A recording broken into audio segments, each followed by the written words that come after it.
guys. Alright. Getting ready to do a flight from Las Vegas to Washington Dulles. Should be about a 4-hour flight, but I'll probably run an accelerated sim rate once we're up at altitude, so should take less than half that amount of time if I do run it at that rate. I have good weather in Las Vegas, warm and good weather overall. I already have sim fired up, already got my IFR clearance and all that on city intentions and everything, so we're just going to go ahead and jump straight into the sim and get the goggles on and ready to go, and we'll get moving here in a second.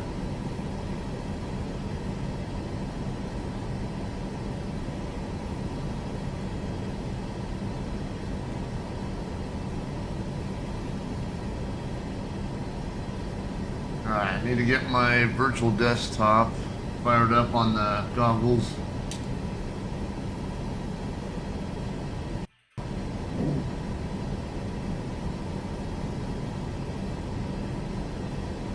I'll switch over to there we go. Okay. Oh, how's that point?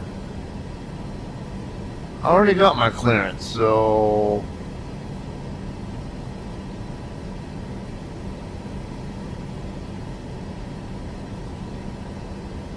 what happened here?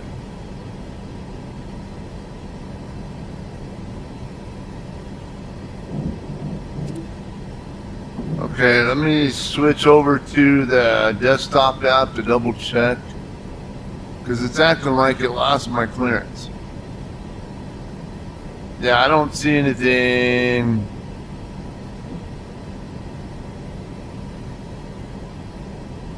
Huh, that's interesting.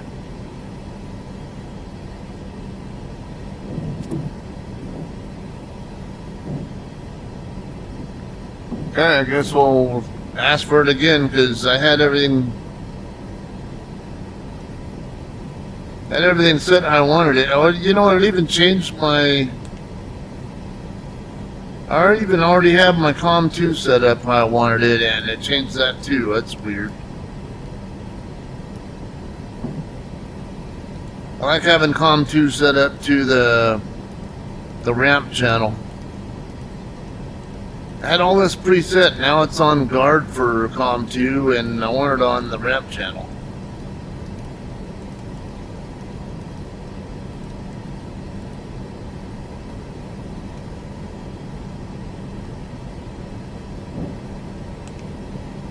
First time I've seen that before. I'm not sure what exactly caused it. Now I'm going to have to go back through the FMS to see if everything is set correctly in here still.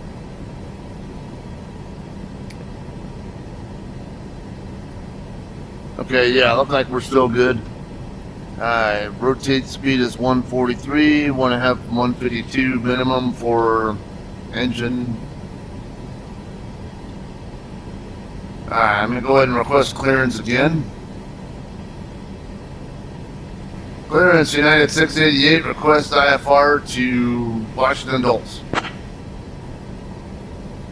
Clearance on request, you're number 1. Strange that that happened. Oh, come on. United 688, cleared to Dulles via the NITS 4 departure, then is filed. Climb and maintain 6,000. Expect flight level 37010 minutes after departure. Departure on 125.9er squawk 5546. Expect runway 26 right. I'm having issues with the goggles. Lost position in the room. Why, I don't know, but it sometimes does that.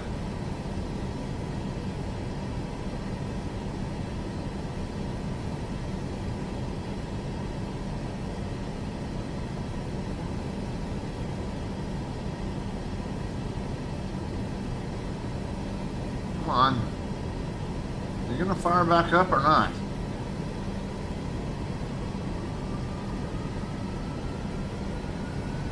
Alright, I'm having trouble getting the goggles to fire back up. There we go.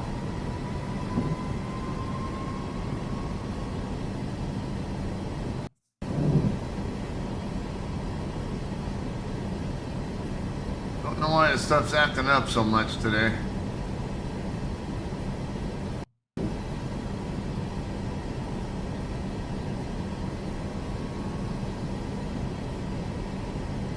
Alright, almost there.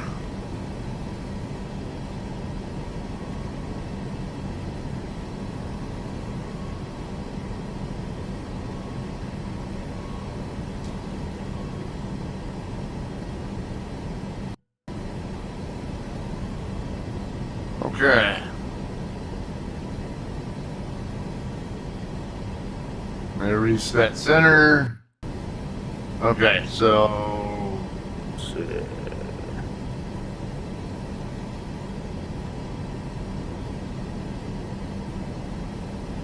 That's what I thought. 26 right, cleared via NITS 4, climb 6,000, expect 370 after 10, departure on 125.9ers, Hawk 5546, United 688. United 688, read back correct. Contact ground on 121.1 when ready.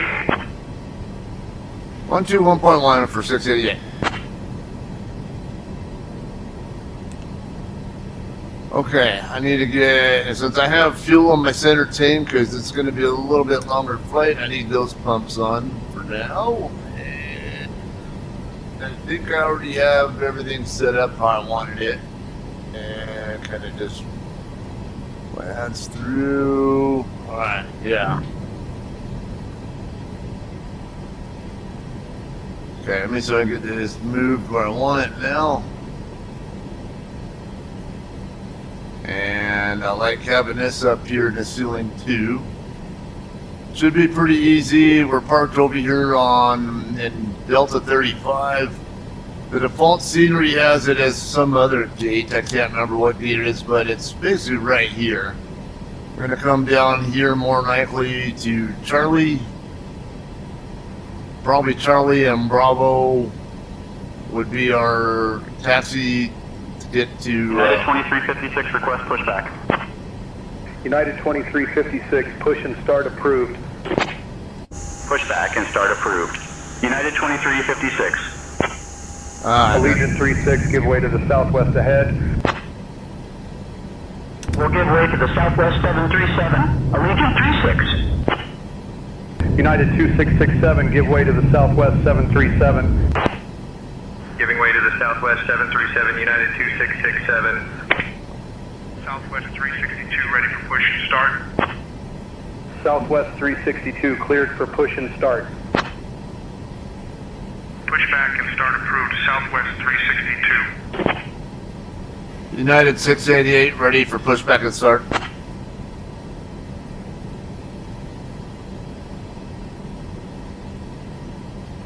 United 688, Las Vegas ground, pushback approved, tail west.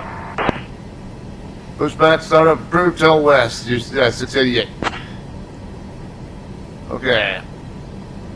So now let's get our volume on COM 2 turned up and switch over to that. Ramp, flight deck, request pushback.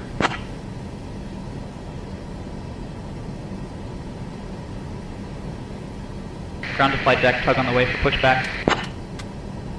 So I even had my flaps set earlier, and I had to double check everything because of whatever the hell happened.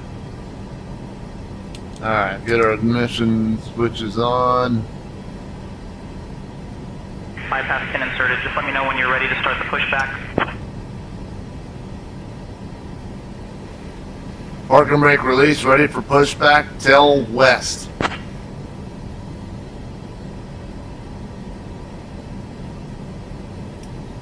Tug standing by, pushback commencing.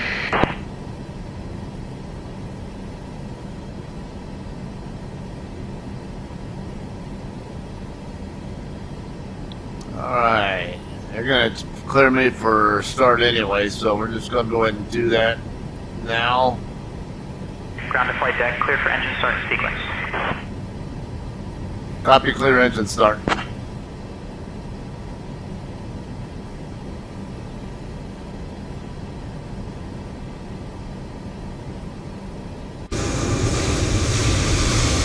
Alright, Frontier and WestJet. Got some Southwest birds taxiing. Another Frontier over here.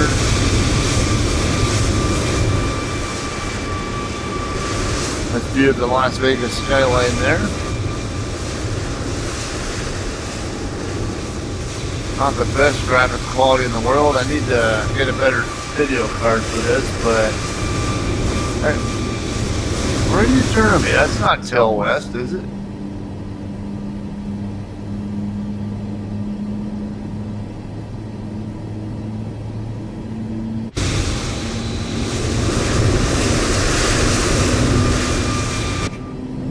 Abort pushback.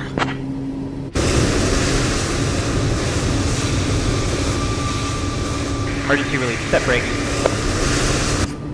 Why the hell did they do Ground to that? flight deck, pushback complete. Please ensure parking brakes are set. Standing by for confirmation of good engine start and report when ready for disconnect. That was stupid.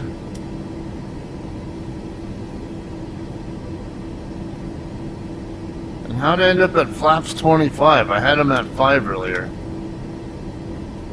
I'm not getting indication on my flap gauge here.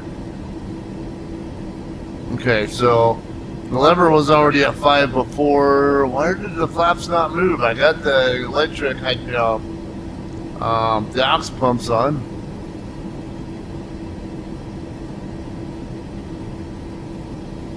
That is weird.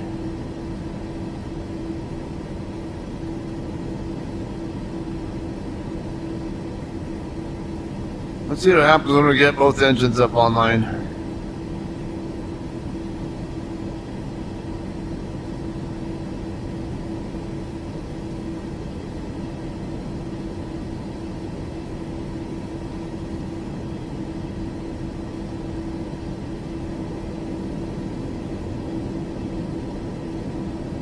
Alright, got ignition on number 2. Okay, now we get indication on the gauge. Perfect.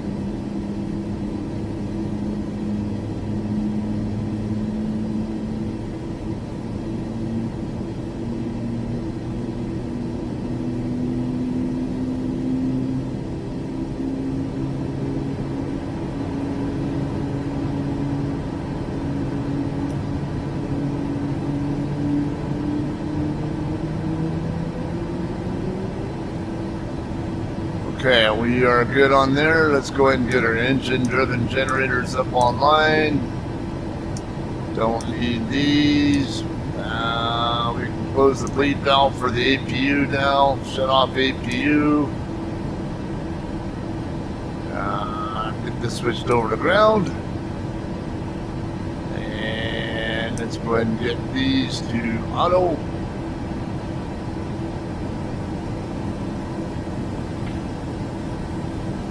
Engine start complete, clear to disconnect.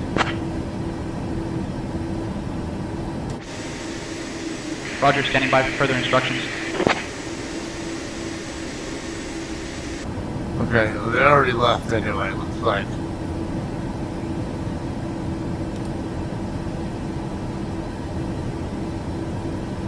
Ground, United 688, ready to taxi.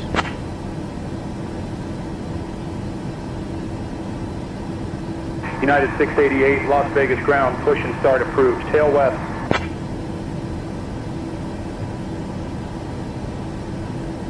Ground, United 688, ready to taxi.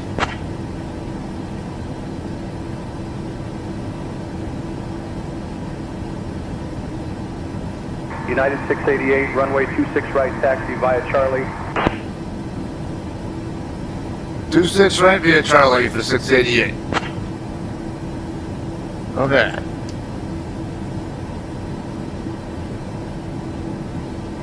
That's what I figured. WestJet 89, pushback approved. Roger, pushback approved. WestJet 1089. Is this guy here?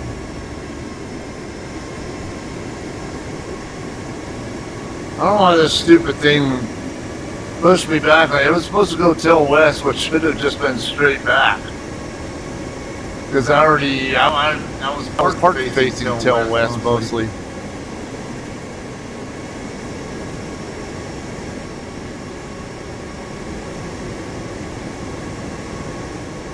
I gotta figure out if this is the WestJet that is pushing back or if it's a different line.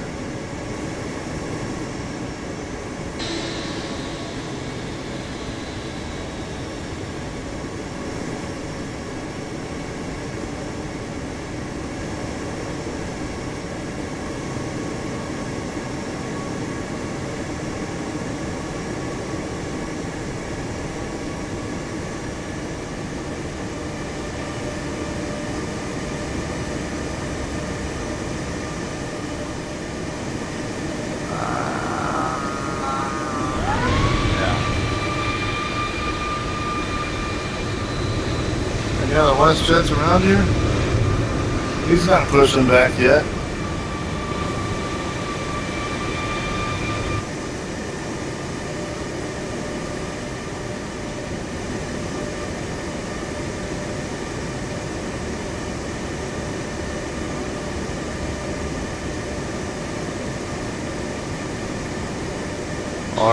United 1181, ready to taxi.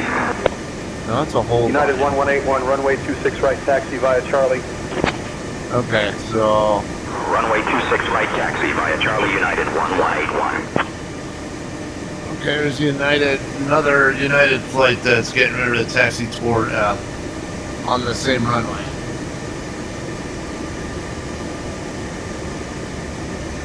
American 1908, ready to taxi. American 1908, runway 26 right, taxi via Charlie. Runway 26 right, taxi via Charlie, American 1908. Okay, so we've got at least a couple of them, United and an American, that are going to taxi to the same runway.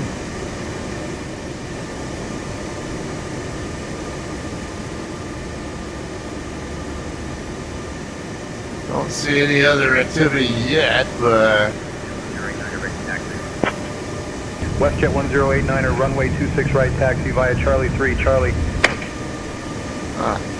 Runway 26 right, taxi via Charlie 3, Charlie WestJet 1089er. United 1181, give way to the American A320. We'll give way to the American A320, United 1181. I don't see anybody taxiing yet. Are they on the other side? I don't know.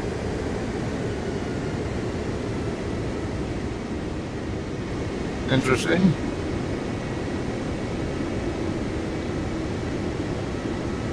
I should be getting sent to the tower here in a second. As soon as I get past this, probably after I get past this intersection here.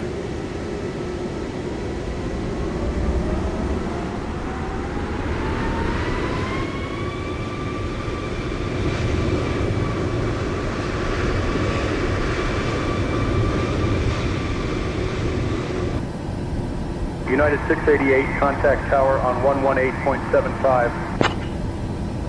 11875, United 688.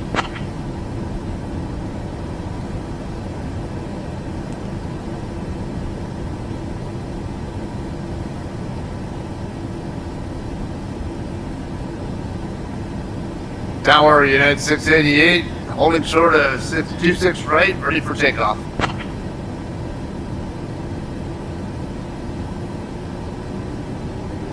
United 688, Las Vegas Tower, runway 26 right, wind 350 at 3. RNAV Rudy, cleared for takeoff. Clear for takeoff, 2688. United 688, runway 26 right, hold short, you're number 3 behind the traffic. You just cleared me to take off. I'm not doing this crap again. You did this to me last time. For non-existent Approaching traffic. runway 26 right.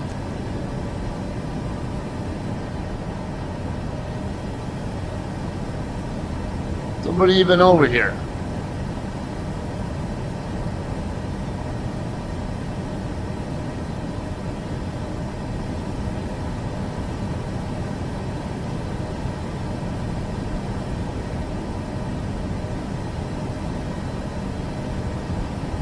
There's nobody even on this over here. I don't know what they're talking about with holding short for traffic.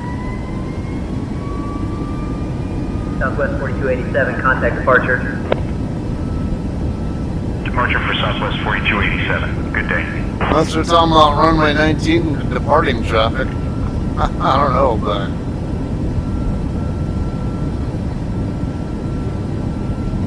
I'm gonna just pretend I didn't hear that second instruction. Taking a bit to get up to speed.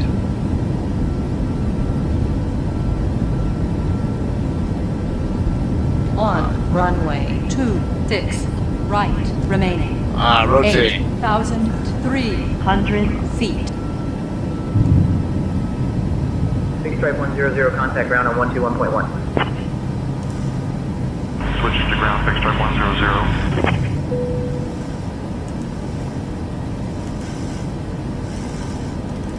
United 2667, holding short 26 right, ready for departure. United 2667, winds 350 at 3, runway 26 right, cleared for takeoff. 26 right, cleared for takeoff. United 2667. Okay, well, we can just do this, do LNAV already, so.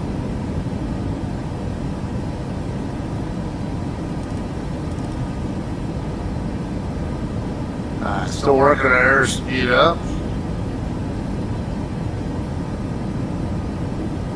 Now turning direct, Rudy.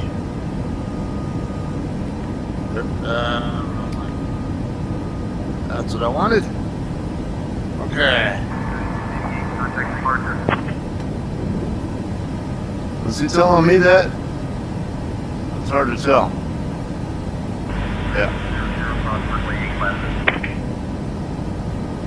Switch to departure, 688. I got you. Contact departure. Yeah, I just said that. 688 going to departure.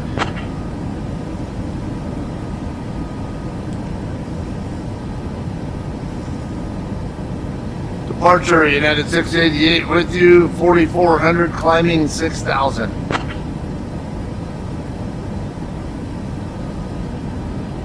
United 688, Las Vegas departure, radar contact, turn left heading 125, vectors to Vivias, then on course.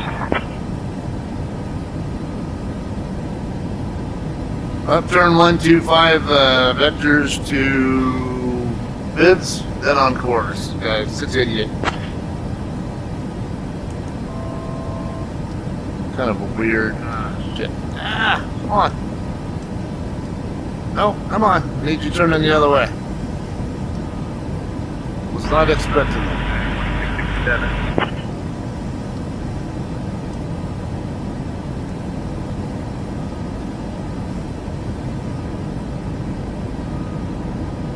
Okay, Vids is actually in my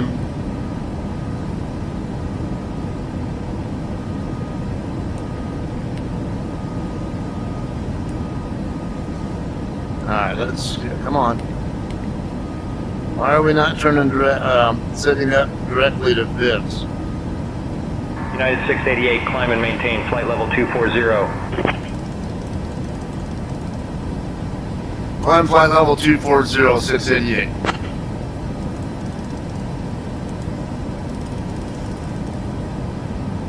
Damn it. I need to get auto throttle set as well. Finish getting flaps up.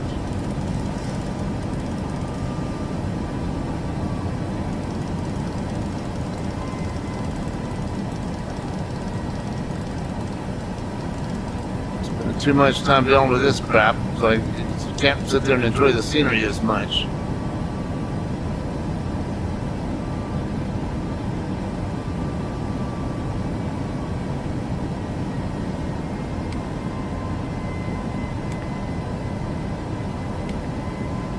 Departure Southwest 3101, 2000 for 4,000. Southwest 3101, radar contact, climb and maintain 11-1-1000. Up to 11, 1, Now we 1000, switch Southwest to 3101. LNAV.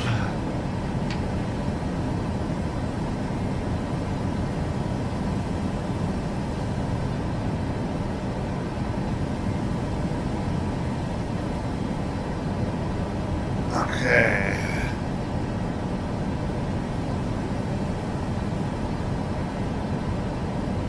Departure WestJet 1089 2000 for 4000. WestJet 1089, radar contact, climb and maintain 11-1-1000. This is in Boulder. Up to 11, 1000, WestJet 1089. Oh. No, it doesn't really look like Boulder.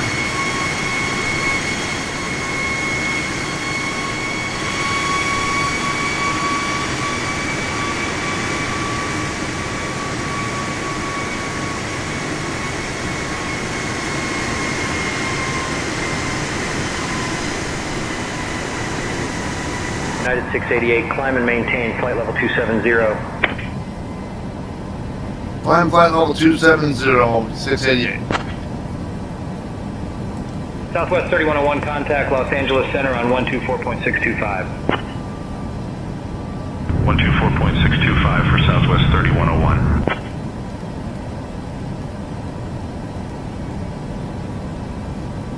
Alright, up to 280 knots.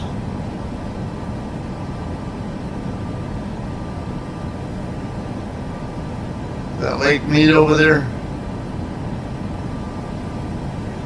I believe it is. I know it was more to the I think straight over to the east from Las Vegas. When I was flying in, it was at night, but yeah, I've been right past Hoover Dam many times, even been actually visited Hoover Dam as a tourist, whatever, but I always WestJet 1089, contact Los Angeles Center on 124.625. I always think of it as being southeast, though, not more east. But then when I flew over the area on the way in the other night, yeah, I mean, it was. When I was on the downwind, I flew right over Boulder on the way in. So, and they got me to over 30 miles. Departure Conquest 79er Sierra 2000 for 4000. Conquest 79er Sierra, radar contact, climb and maintain 9,000.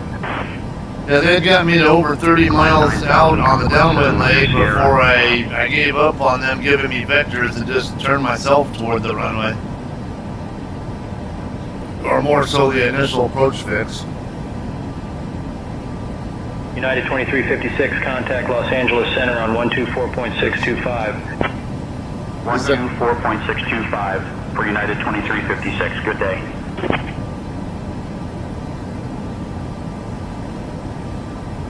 I didn't even use any of my my taxi and landing lights for this.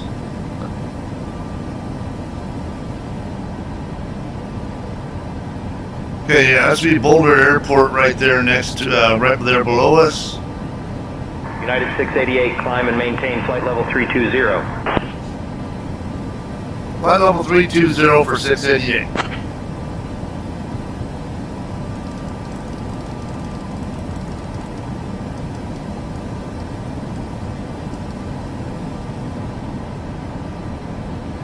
Yeah, this is Interstate 11 right here, also known as US 93. Comes down over here and right over in that area.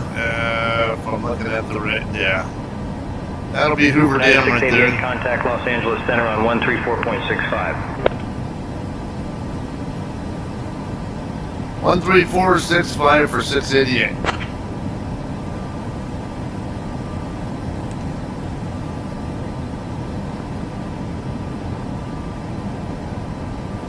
LA Center, United 688 with you, 16,000, climbing flight level 320. United 688, Los Angeles Center, good morning.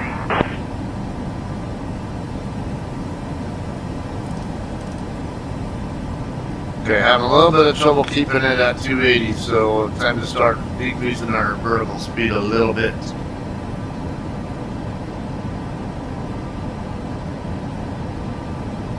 Yeah, I can't really see it very well. I kind of see it. Yeah, you kind of see Hoover Dam right there. Just a hair on the other side of where I-11 and I-11 terminates right there at the dam, and they're at the Pat Tillman Bridge, and then it's just US 93 the rest of the way from here down to down this way to Kingman, Arizona.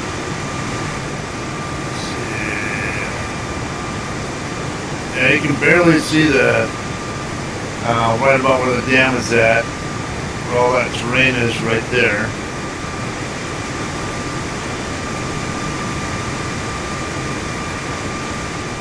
United 688, climb and maintain flight level 360.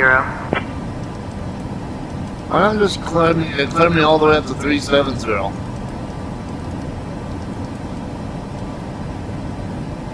Flight level 360 for 688.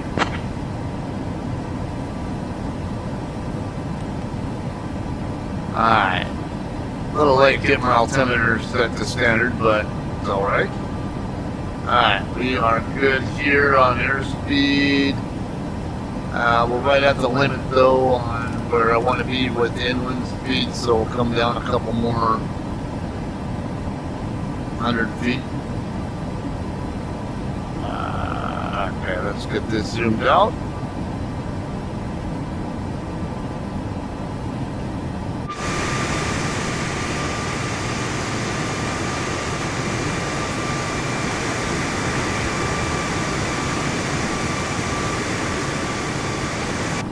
Now my flight plan is set up to go a little more to the south than I originally would have thought. Maybe it's trying to, I don't know, because of weather or something, I don't know, but for some reason that's what was suggested on SimBrief. Didn't pay that close attention to what like the wind conditions were or whatever. I mean, it might be direct, it might be trying to put us more into the jet stream so we can get better better ground speed by going south, and if we might, you know, if we take a little more direct path, that could be why.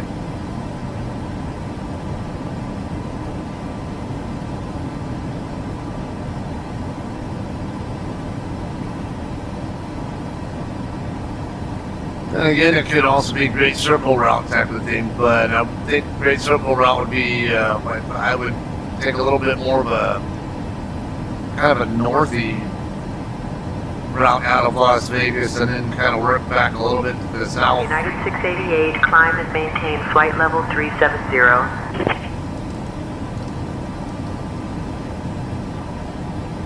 Climb flight level 370, 688.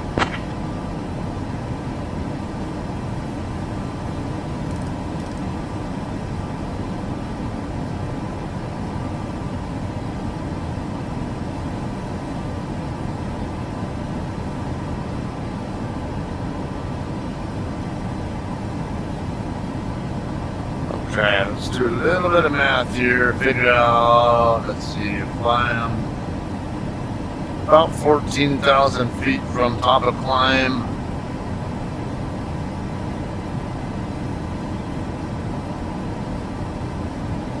That's about another 10 minutes at my current climb rate, but it's gonna be longer than that because I will be gradually coming down more toward like 1,000, or actually probably even 800 or 600 feet per minute by the time I'm done dropping my vertical speed. Especially being a little bit on the heavier side. I think that we'll here, I'll pull it up on here on the SimBrief dispatch for you.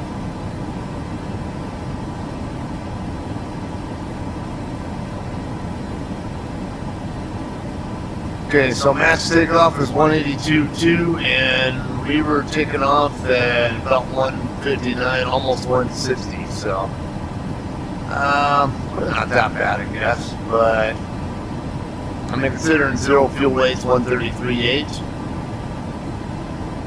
Then again, that's with the packs and baggage and all that also factored in. What airports we got?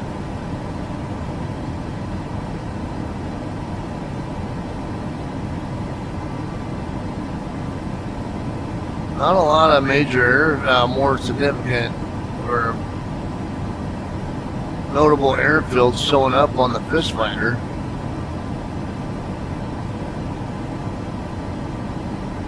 KGCN, isn't that Grand Canyon?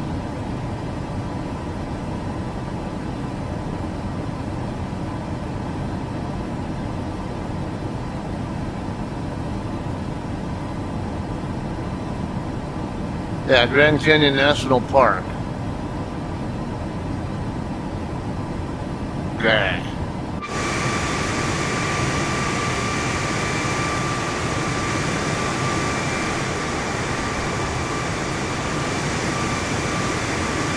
And there we have it, really. Part of, I think we're already in part of Grand Canyon National Park.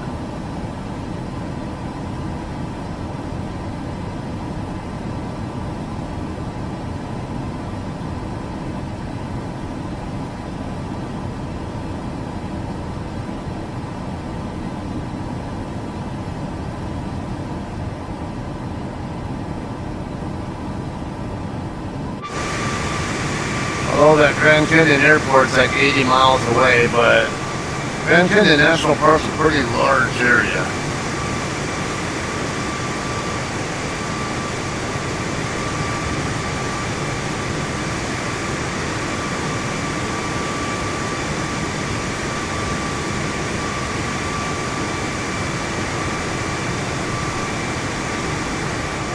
It's copper colored. 79er Sierra, contact El Centro Tower on 119.1. Copper colored terrain definitely looks more like we're starting to get into definitely Southwest more into 1037, Arizona. contact Albuquerque Center on 135.15. 135.15 for Southwest 1037. Okay, so look like we're losing some airspeed.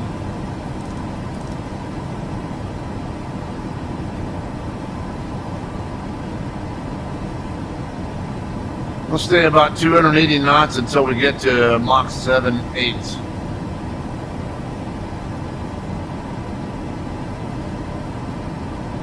Or I guess more accurately, 0.78 Mach.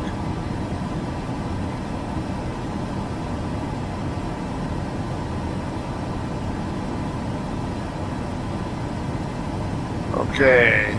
GUP is probably Gallup. Yeah, in fact, I know it is, because look, that's got to be Albuquerque. And I know where Gallup is in relation to Albuquerque very well. That's basically along the Interstate 40.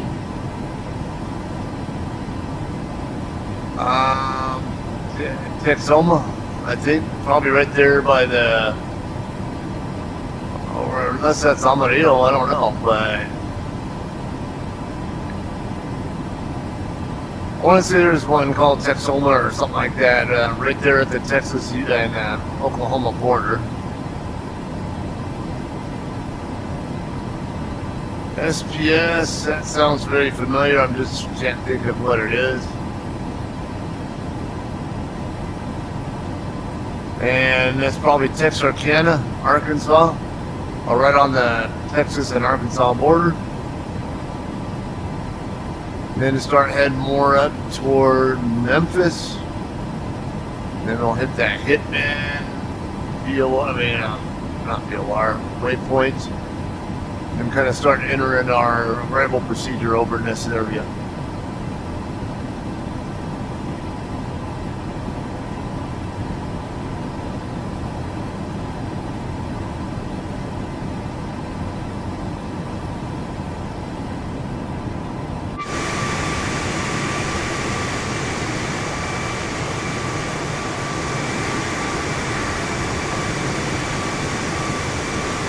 Cool view. It looks like we're starting to get more into the San Francisco mountains now. What's that, Crocodilo National Forest over by Flagstaff.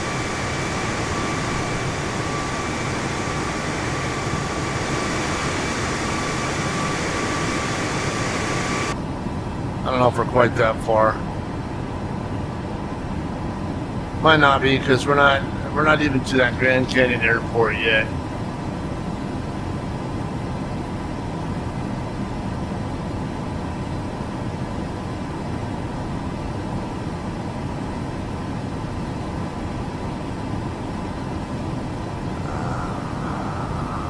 Alright, there's Phoenix.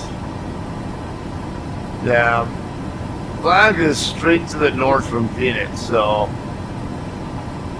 this 40 Gulf, whatever airport might be over by Flag, I don't know.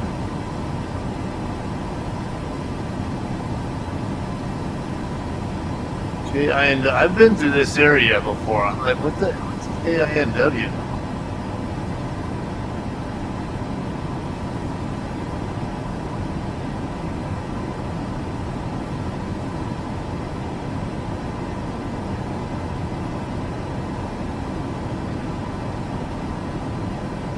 Oh, that's Winslow. Okay, so we'll be a little more north of I-40 there. KPRC must be Prescott.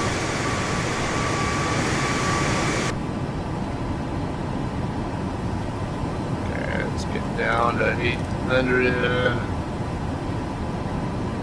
Getting close to our Mach speed that we want.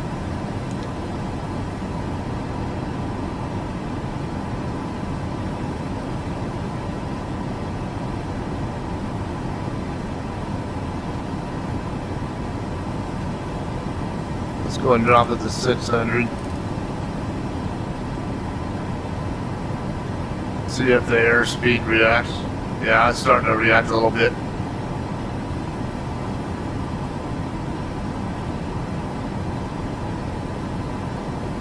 Okay, so 4,000 divided by 600, that is about 7 minutes. 40 miles out, and if we're doing usually about 7 or so miles per minute, yeah, we should be pretty close to top of climb, right around where it's anticipating us being. Might be a little bit past that point, but I don't really expect that it's going to be that far away. Alright, Mach 7.8.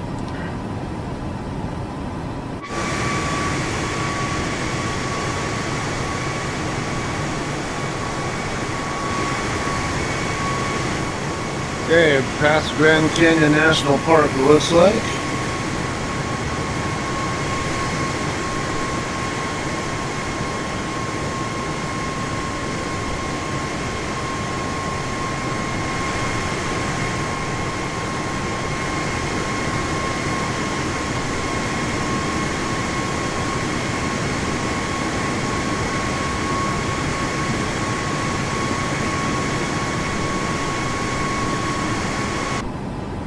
I've still got a little bit of clouds up above us. Not much there, but they're there.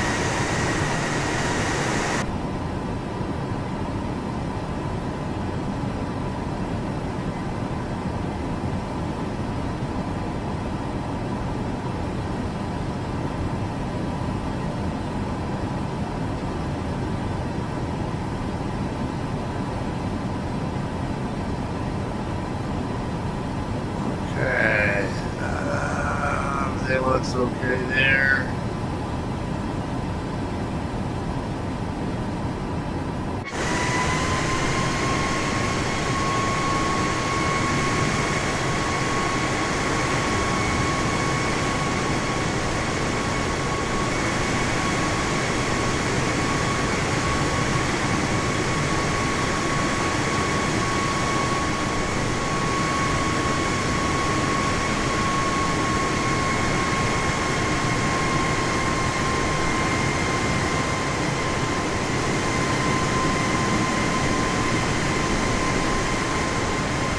Yeah, it should be.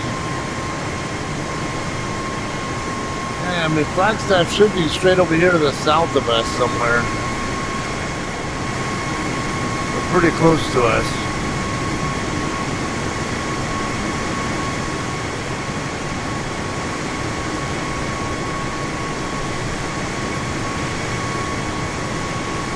I think I might see a peak right there. There is a peak just north of Flag. I think they call it San Francisco Peak or something like that. So, I mean, that could be it.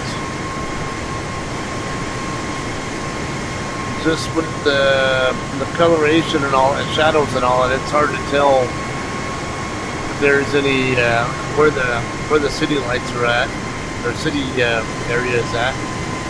At night, it would be a lot easier to tell because you can see all the lights from the city lighting up the area.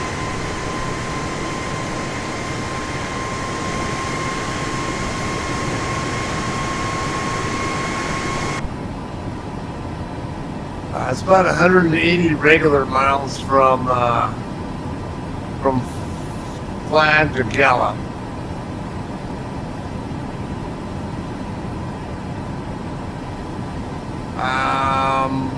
So converting into nautical miles, I would imagine Gallup. 688, contact Los Angeles Center on 124.85. Going to 124.85, 688.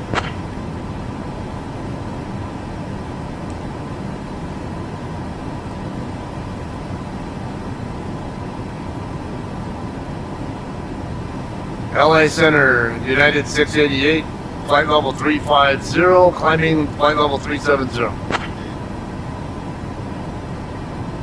United 688, Los Angeles Center. Good morning. Okay, so I'm about 180-ish miles out from Gallup, then I would imagine I'm, I don't know, 150, 160 out from Gallup VOR right now. Let's see how close. Oh, look at that. 144 from Ski to Gallup, and we're currently 18 miles out, so 162, so yeah, I wasn't too far off. 1.15 statute miles for every nautical mile.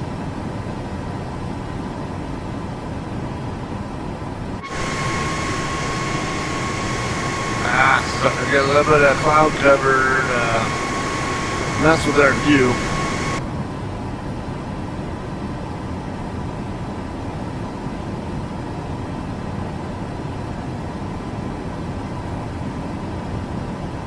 Alright, still flying on the center fuel tank. Okay, still got 6,000 left in that tank. Now I use the 737 a fair amount, and a lot of times I don't even use the center fuel tank at all, or if I do, there's not much at all in there. So, kind of tells you how much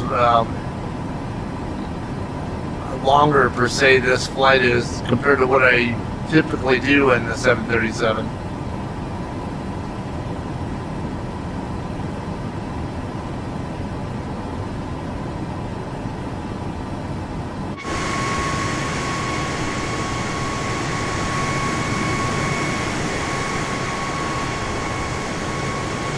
Yeah, I'm willing to bet you that San Francisco peak right there.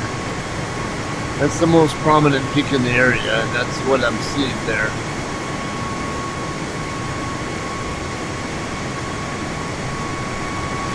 So Flagstaff should not be that far to the south of that.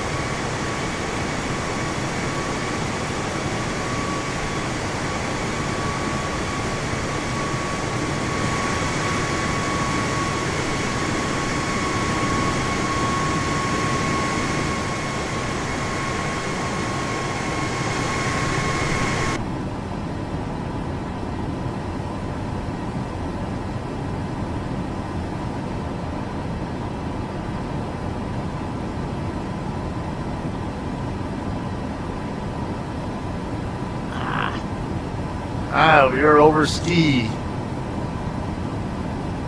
Now direct Gallup.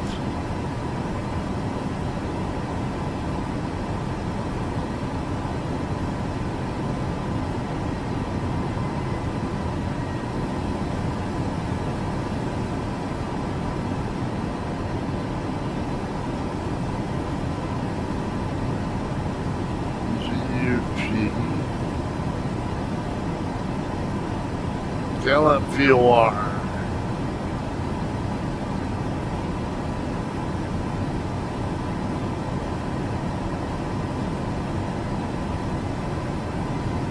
Okay, that station's VOR signal is on 113.5 megahertz.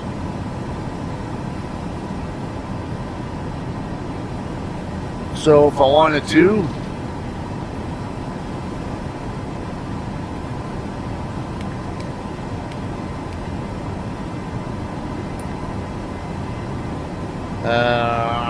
okay,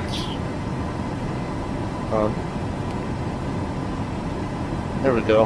United 688, contact Albuquerque Center on 133.925. 133-925, 688.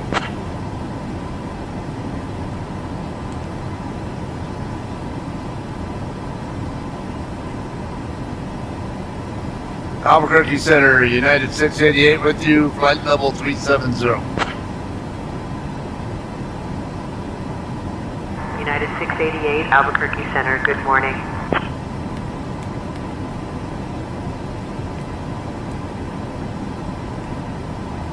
Okay, so I got Gallup tuned in now. Now let's see if it'll actually show up on here. I don't. Now with this GPS stuff, RNAV stuff, I haven't. Now see, yeah, it's showing up here now. This white line here, it's basically pointing me right toward where Gallup is. I am currently heading 083, but tracking 080, it looks like. Something along that line.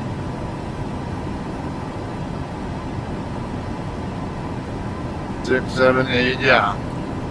It's pointing at about 083, which is about the direction I'm facing right now.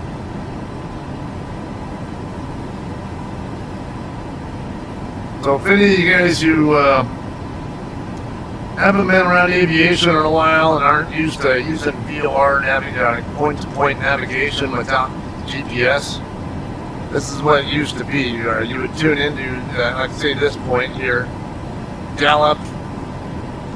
So I would fly straight toward it, and let's see if I got EME showing up on here.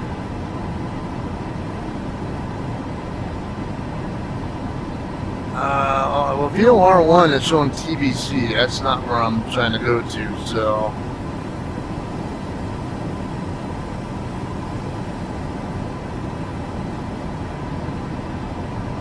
And what's TBC? I don't know, but.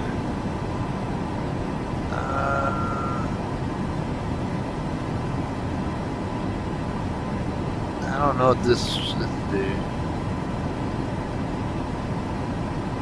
No, I'm not used to using the computer for that kind of stuff, so. Or FMS comm.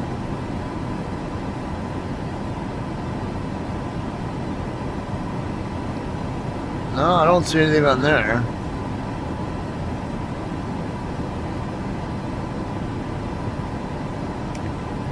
Alright. Okay, I don't have an arrival procedure in there. Let's our approach procedure set up yet on there. That's probably what I need to get it to show the proper distance to there. But this showing VOR1 TBC, I don't know what, and I know I'm further than that from Gallup. See, as you see here, I'm 109 out from Gallup right now. So what exactly am I 32 miles out from? Or actually gaining? Los Angeles Center, Volunteer 3301, flight level 300. Volunteer 3301, radar contact. Okay, but anyway, yeah, I would be flying straight toward Gallup, and then if I didn't have RNAV, I would need to know what the exact heading that I'm supposed to be on from Gallup to Albuquerque. Because now, but in this case, I can probably receive Albuquerque by the time I'm in Gallup, and so I could just switch right over. Basically, fly an outbound heading from Gallup on a certain radio, and then get my radio tuned over to Albuquerque, and then assuming it's picking it up right away, then I could go ahead and start flying straight toward it. Then, if not, then you just keep flying on that outbound radio from Gallup until you're close enough where you start picking up Albuquerque. Your altitude is going to have an impact on how quickly you'll pick up Albuquerque, though, in this situation here. Los Los Angeles Center, Frontier Flight 4766, flight level 280. Frontier Flight 4766, radar contact.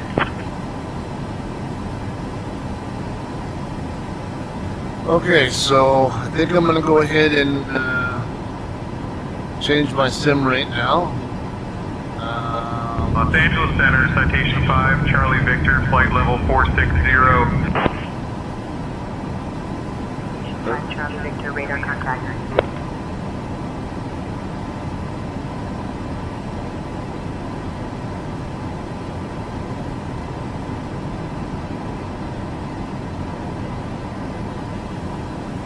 Okay, I'm trying to remember what the key combination is I have set up.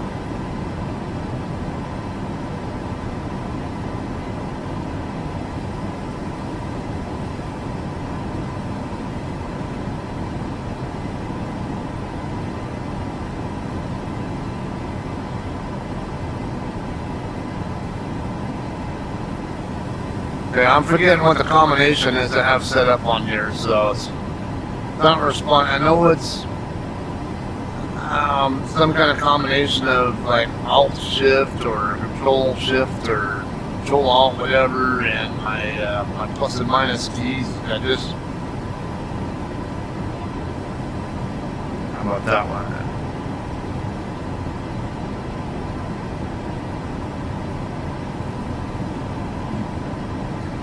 Albuquerque Center, Frontier Flight 4766, flight level 260. Frontier Flight 4766, radar contact. Okay, so I would probably need to go into my settings and double check that. There.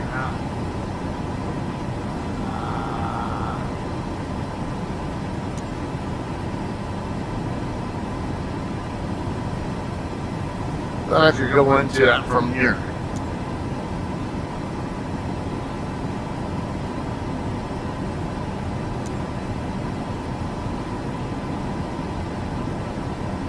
What is that one?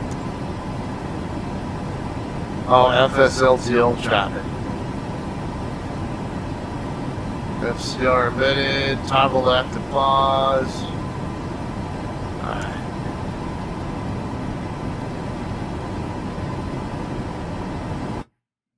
I'm gonna go into settings real quick and see if I always forget it. I need to write it down.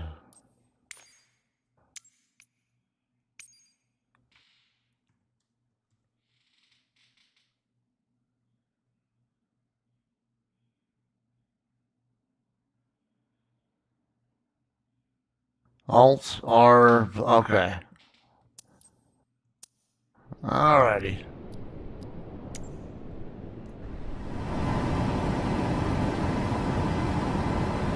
Okay, now let's try this. Yeah, alright, now it's...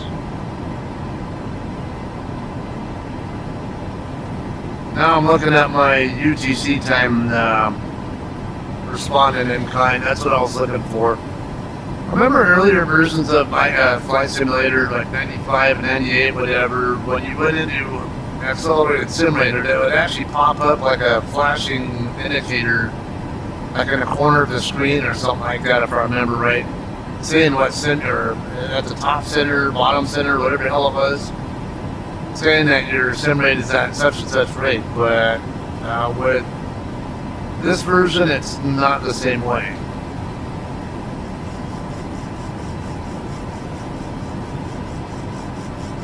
Okay, we are going to get handed off to different controllers more frequently doing this rate though. And then you'll see that going on too. More porpoising because it's constantly going up and down with altitude.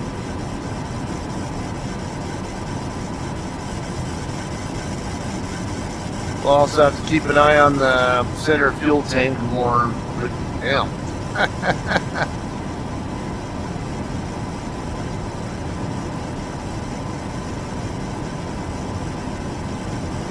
Okay, I don't want it to crash, so I'm gonna go.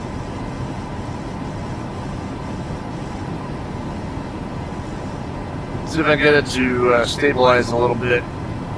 Even at 1XM, watch how my vertical speed gauge goes kind of gradually up and down. Now, look like it's okay right now. Now let's see what happens when I go back to 4X.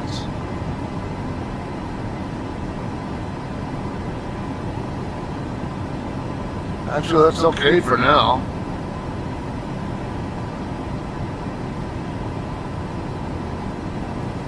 So if you do run accelerated sim rate on here, it's a good idea to let the aircraft stabilize first.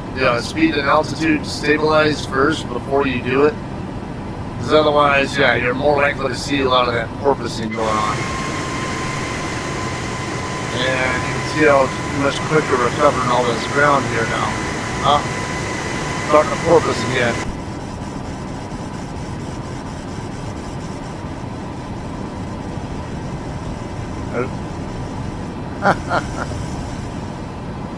Now the right turn was because we're actually making a right turn. We're over Gallup now, so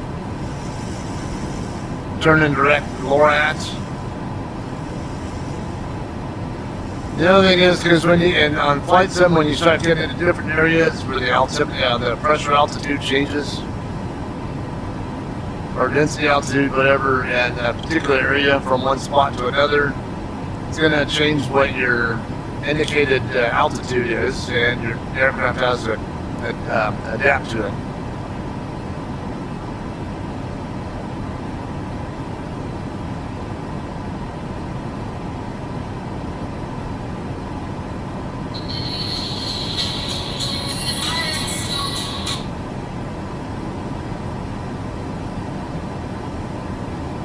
I get too many scam calls.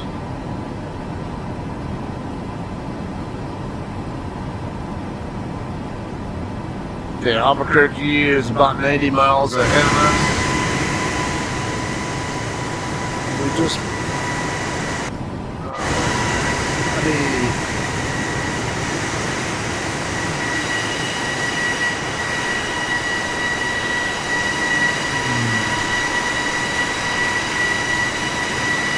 Probably Gallup, maybe Gallup Airport right there. Let me go to this.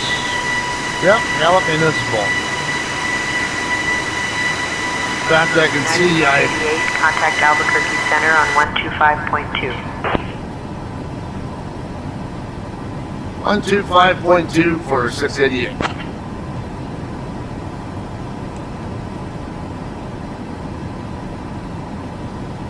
Albuquerque Center, United 688, flight level 370. United 688, Albuquerque Center, good morning. Okay. But yeah, I can see the contour of like Interstate 40 right there. It definitely looks like Gallup.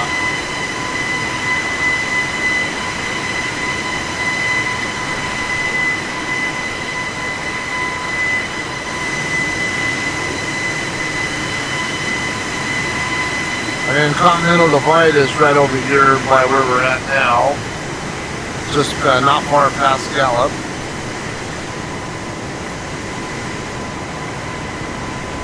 Pop trivia, who knows what Continental Divide actually is? Why it's called that? Give you a couple minutes to figure it out, put it in the comment section or whatever, and I'll explain it.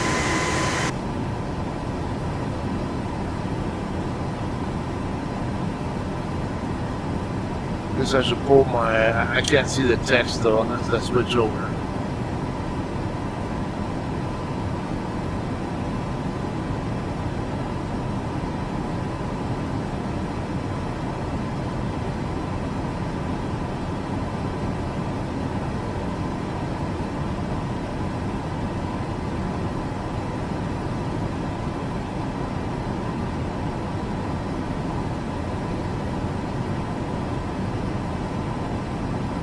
Okay. I got it fired up now, so if someone comments, I'll see it. Not like it's only like one person watching anyway.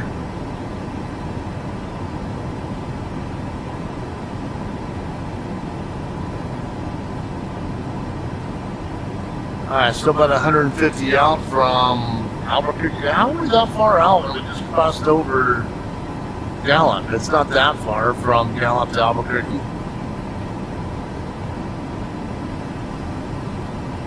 Right where I-40 and I-25 meet up in Albuquerque is exit 159 on I-40. Gallup is like exit 16 through 26. So that's not really adding up to me. Unless the VOR is not near the airport. But looking on here, it looks like it's before the airport.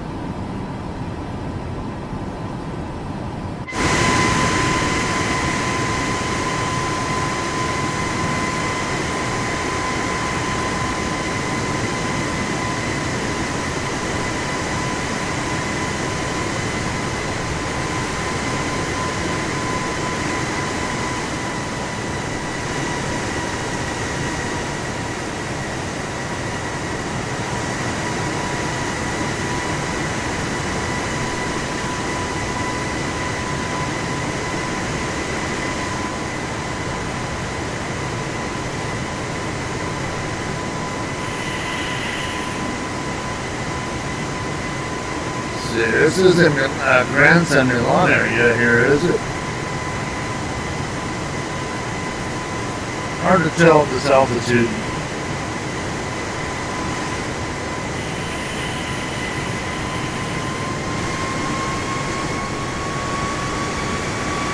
Could be, and then Laguna. I expect it will end up coming through Laguna here, like it'll come through this canyon here or whatever. Or no. Okay, so funny thing here. With trucking. There is a hill. Might be right here in the area. Might not be that far away, I don't know. Look at a grass belt. I might be off on where exactly we're at.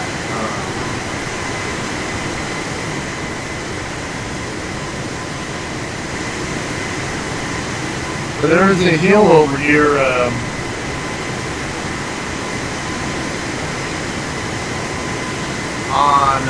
Along I-40 that I like to call Jabba the Hutt Hill, because whenever I'm west on the I-40 facing it, driving around mile marker 104.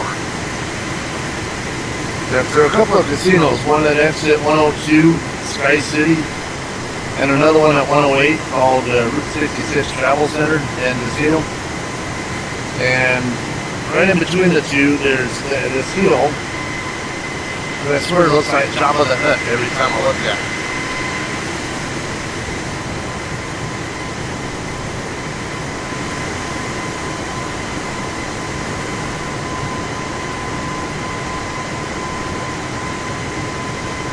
Okay, is that an airfield right there? Sure is. Oh, that's Grand Milan right there. Okay. I thought that might have been it. Okay, Grand Milan is about 75, 80 mile marker.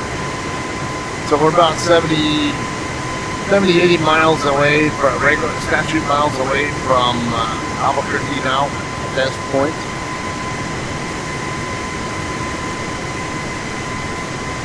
We're not too far away from where that hill is I'm talking about, but being that it looks like we're going to go a little bit more to the north of the hill, I'm not going to be able to, probably not going to be able to show it to you. But it's right along the south side of I-40. There's the truck stop over here. There are two truck stops over here. I think that might be one right there on the south end, pretty close to the airfield. That would be the Petro. That's at exit 78. And I think this over here is 83 or something like that. So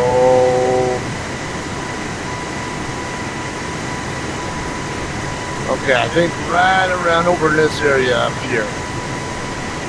About where that curve is at, where Yeah, I-40 curves off to the right over in this direction, I think, if I'm seeing correctly. Over here in this general area is where that deal was.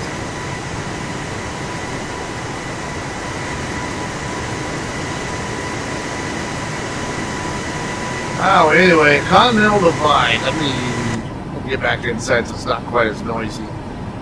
Continental Divide is basically, they're simply, I guess to put it more simply, it's a Y-shaped terrain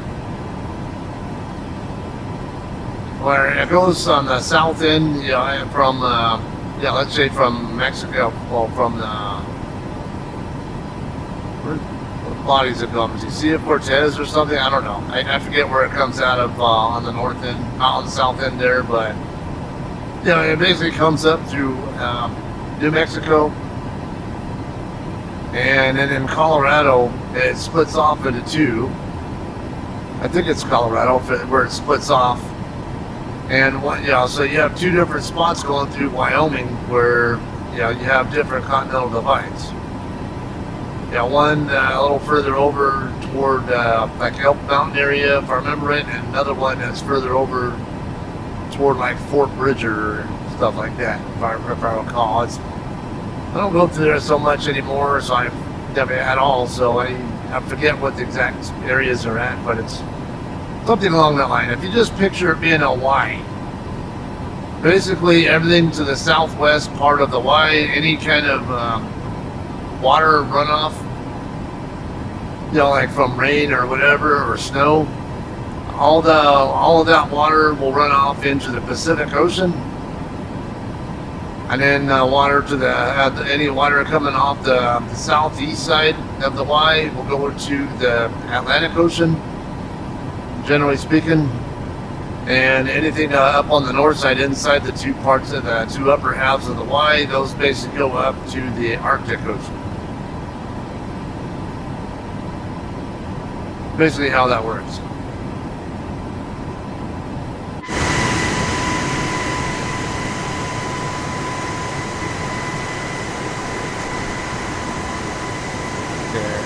Don't see the hill very noticeably right now. Oh, this could be it right here. Doesn't quite look like it right there. We're on the wrong side of it anyway, but because right over here, try to get this moved in a spot where this crap that I can't get rid of is not in the way. Okay, right over here, I think is, yeah, I can see what it's probably Sky City Casino right there, that white building there. I'm guessing that's what that is, and then right across the street from it is their truck stop, travel center. And then here's I forget the name of the mountain that they call it, but like I said, I like to call it Top of the Hut Hill.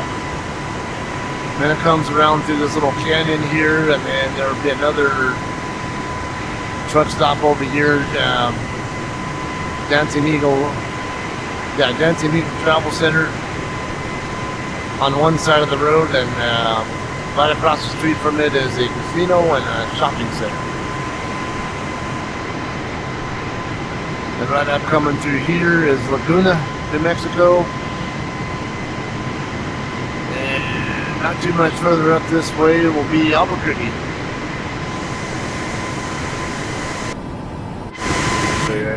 Let's see, let's go ahead and go back to accelerated view mode.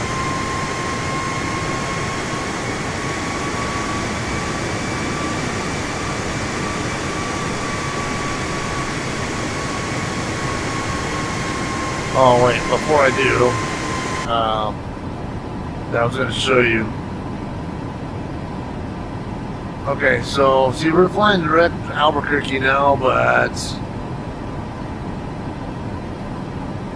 so we're heading 096, but it is currently on about a 09. Yeah, actually about 96 heading. So yeah, we're flying straight toward it. Pointing 098, that's where the triangle's right there. Just a hair off because we got a little bit of a wind coming from right to left.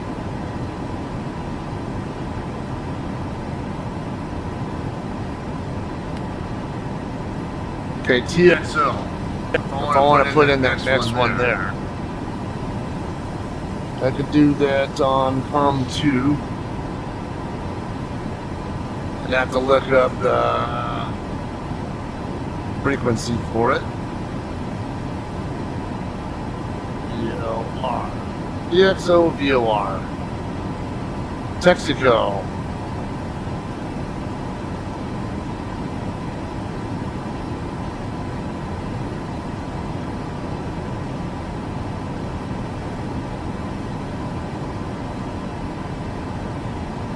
I need to find the frequency on it though. Looks like 112.2. Okay, this is a good backup you can use too. I can't read this because the switches over to VOR.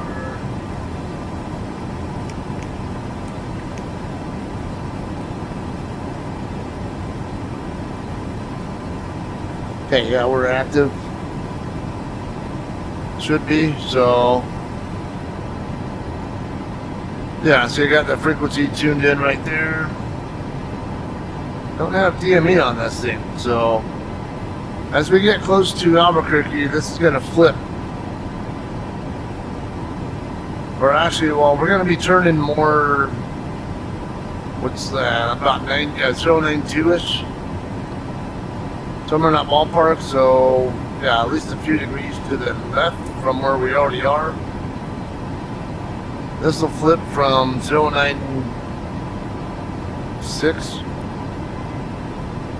about where it's at right now, to, let's see, if we go to like 093, so flip it, that's 273.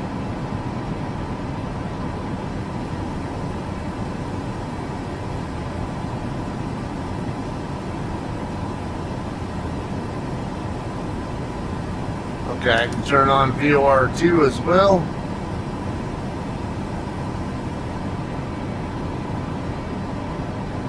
And just for the heck of it, we'll see if that, how long before it shows up.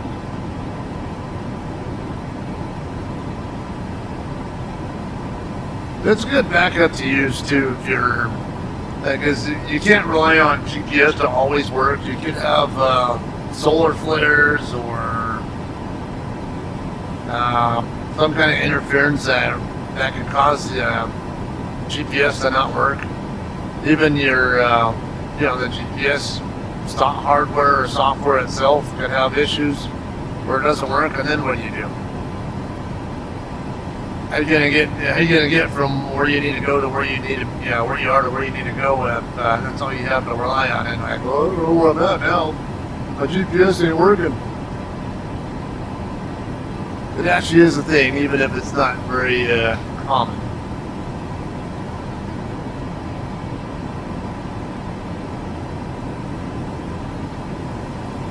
And then if I want to, I can also change my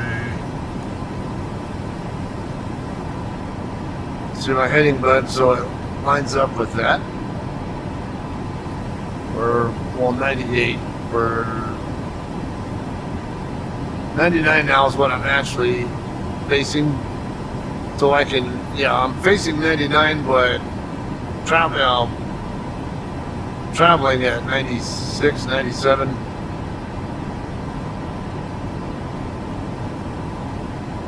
Alright, 16 miles away.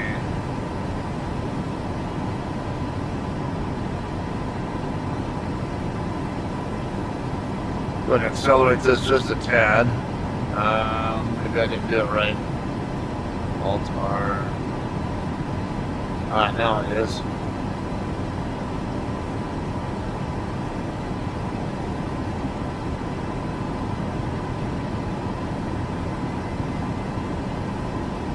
Get to within about 5 miles, then I'll switch back to standard speed and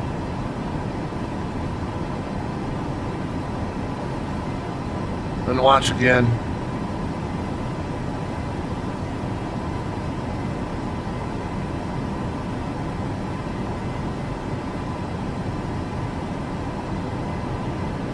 Good for me to talk about this too, because my buddy David, who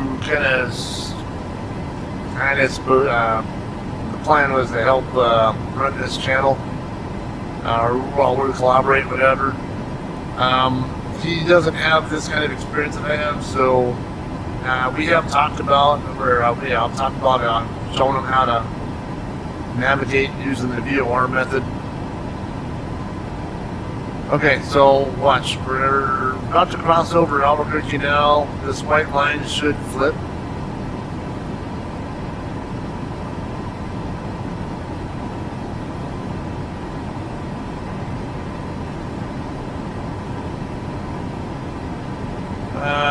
Hasn't yet, but let me switch this over to VOR mode.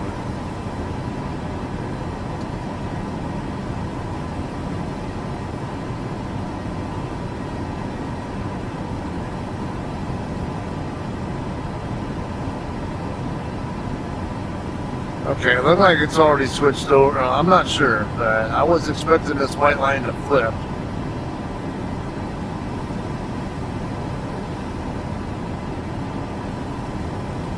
Okay, United 688, proceed direct to MEM.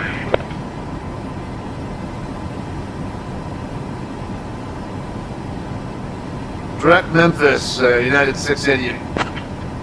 Okay, so they're clearing me to go straight toward Memphis, though.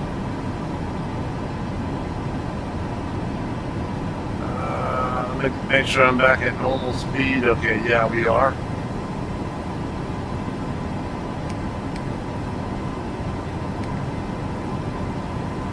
Okay, so for some reason it's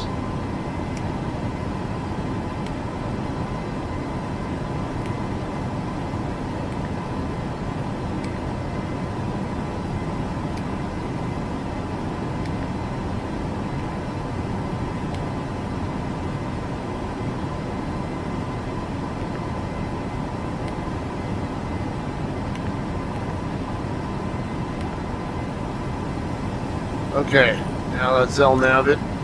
Should be turning me left, direct Memphis. Yep. Okay. Alright, so much for that plan of following these VORs now. I could do Memphis, but I'm way too far away to be picking it up right now. We are like 800 plus miles away from there right now, so just go ahead and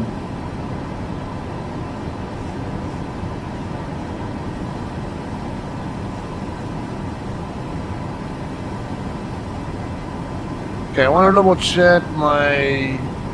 Okay, I got 20,000 pounds of fuel. I'm burning about 5,000-ish.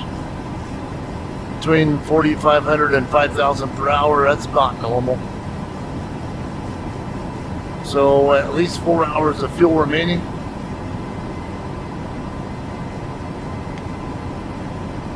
Okay. I need to know what the current weather at IAD is and see what the Say Intentions has its own weather thing you can use too, but I've had a habit of always using the SimBrief one because I can still get Say Intentions ATIS info off of this too. Okay, VFR conditions. Winds 300 at 14, gust 26. Yeah. Little windy there. Visibility 10, broken clouds at 4,500, broken clouds at 8,000, temperature 10 Celsius, dew point -2, altimeter 3024. Peak winds 350 at 26 at 1643 Zulu. Sea level pressure 1,024 millibars. Okay. Now let's double check what. United 688, contact Albuquerque Center on 133.65.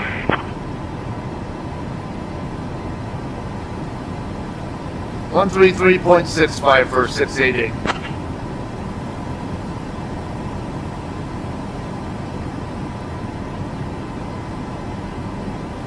Albuquerque Center, United 688 with you, flight level 370. United 688, Albuquerque Center, good afternoon. Okay, now let's get back to 4X. Oh, we're gonna have this going on again. Yeah, I don't need that. I don't want it disconnected my autopilot or anything, so we'll let it stabilize first.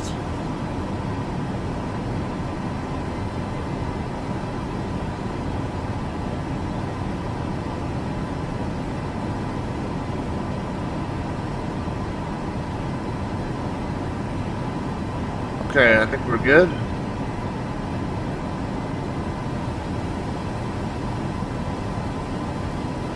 Okay, information uniform. Using the one runways, one Charlie, one center left and right, departing one right.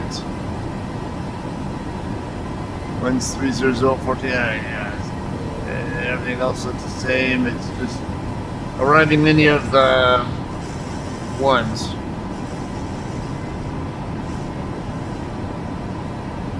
I hate how it does that. Actually, I have to be more careful with because doing that can cause the autopilot to disconnect possibly, or even cause the aircraft to crash, which we don't want to have happen.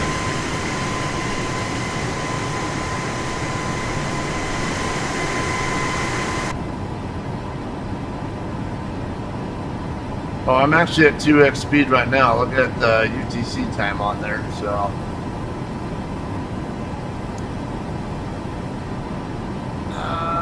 Alright, let's try one more.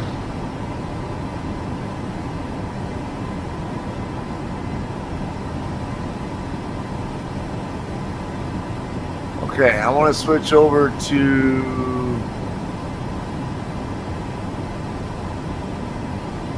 IAD ground charts. Just kind of get an idea of which runway we might need to be, might want to plan on. Perhaps one center, I don't know.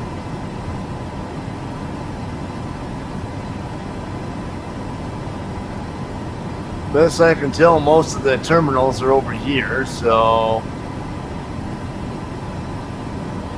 if they're doing departures on one right, I would imagine they'd prefer one center and one left for the arrivals. Albuquerque Center, Southwest 1979, flight level 270. Radar contact. What's up with that? Is this closed?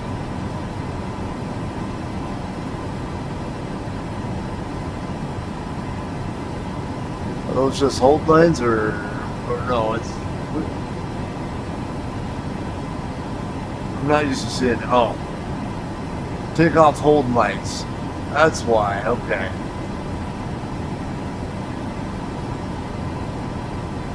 Yeah, I was gonna say these look like runway entrance lights or something, you know, like the hold line lights or something. But they might have that runway status lighting system on it or something. Okay, I'll just assume that maybe one center will be our tentative arrival runway. We won't know until later on in the. 688, contact Albuquerque Center on 127.85. Switching to 12785 for 688.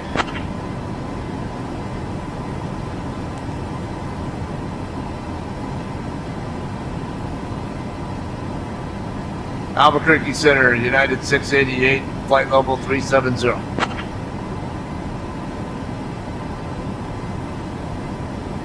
United 688, Albuquerque Center, good afternoon.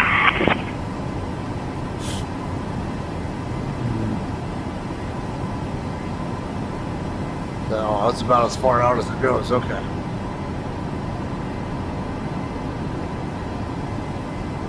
Okay, let me plug in.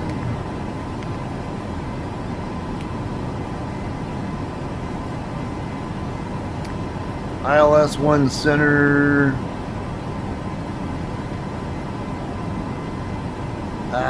You know what? I need to figure out what transition though. Okay, this will work. Yeah, because it's tying in somehow So we see that we are 1285 out. So 487 ground speed. That's still well over 2 hours out. A little bit closer to 3. 2023 Zulu. Yeah, a little bit less than 3 hours. 245. So even at 4x speed, it's going to take us well over half an hour to get over there.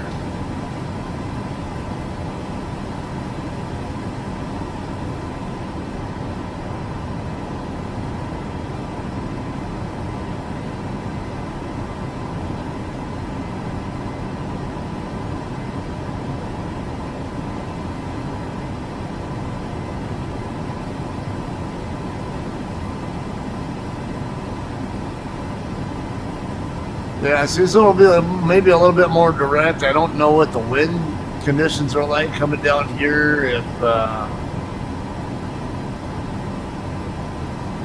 they're really any different. I didn't look at the winds aloft map. Just figured SimBrief just gave me a good, whatever was the best suggestion.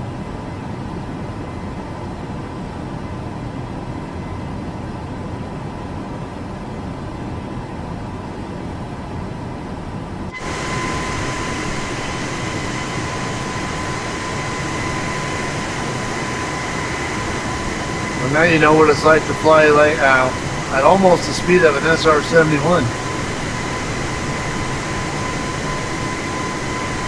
Maybe just a little bit above the speed of the Concorde.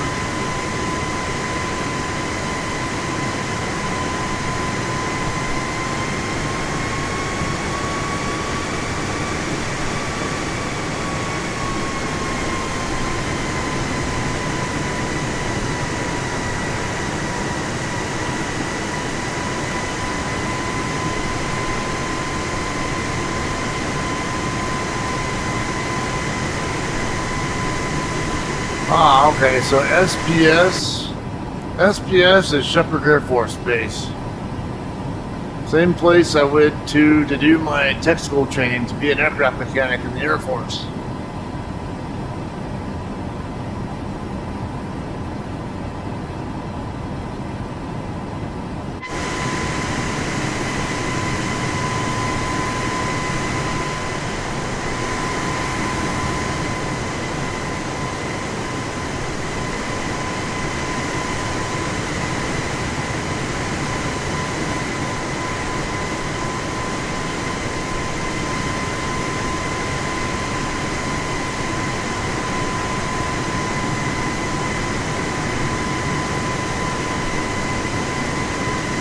Not seeing much for other traffic around here.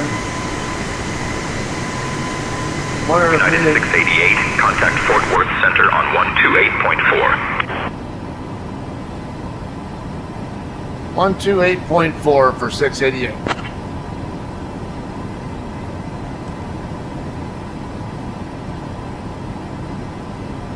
Fort Worth Center, United 688 with you, flight level 370.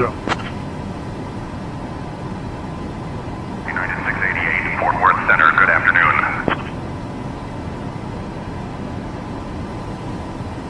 Yeah, see what I'm talking about? Flying a higher sim rate is going to cause that. Actually, there is another airplane over here, but like two of them over here to our left somewhere.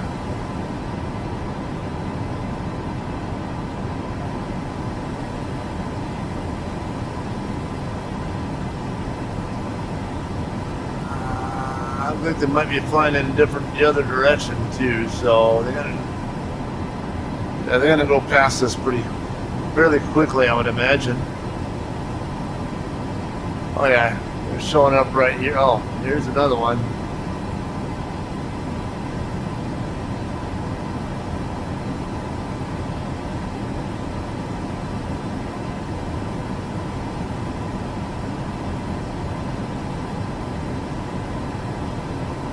Yeah, icons are too small to read though.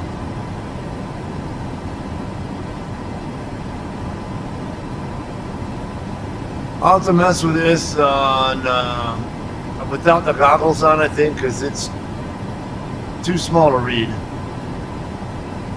Fort Worth Center, Southwest 3187, flight level 370. Southwest 3187, radar contact. Could even do that.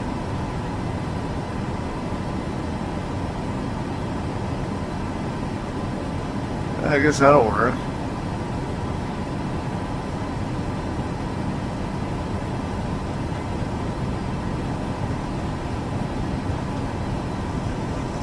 Okay, let's get this fixed before it creates a problem.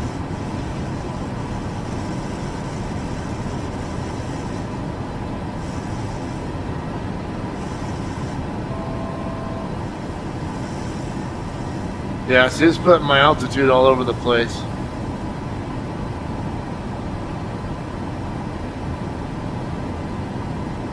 Okay, 2X seems to be okay, but... Oh, is this Tinker Air Force Base? Yeah, look like Oklahoma City and Tinker Air Force Base over here in this area. That's why we're getting a bit of activity over here.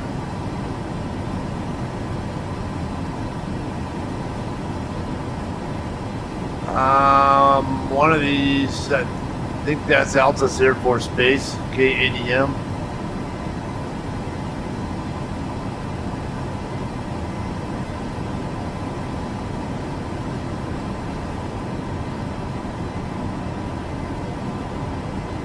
Fort Worth Center, American 2209, flight level 350.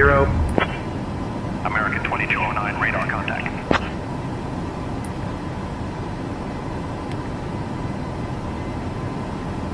Okay, I saw route discontinuity in there.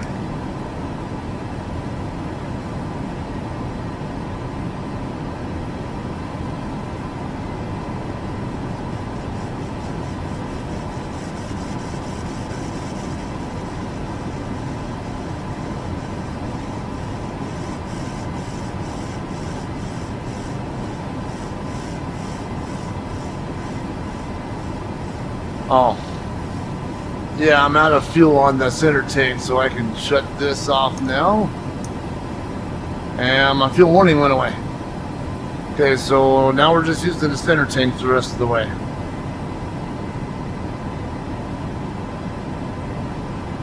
For tracking in 500 knots on the ground, a little over 2 hours out,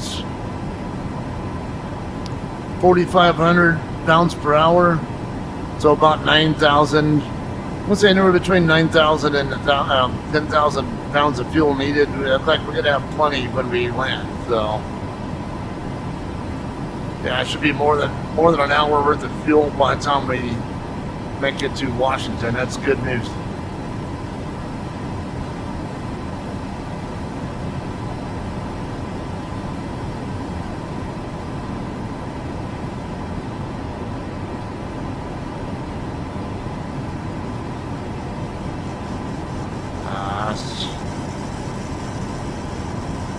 Doesn't take long at all to start porpoising at 4x speed.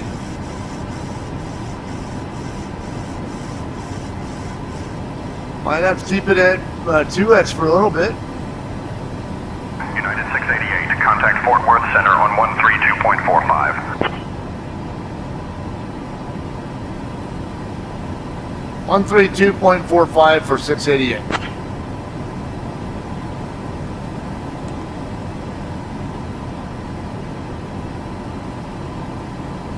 Fort Worth Center, United 688 with you, flight level 370. United 688, Fort Worth Center, good afternoon.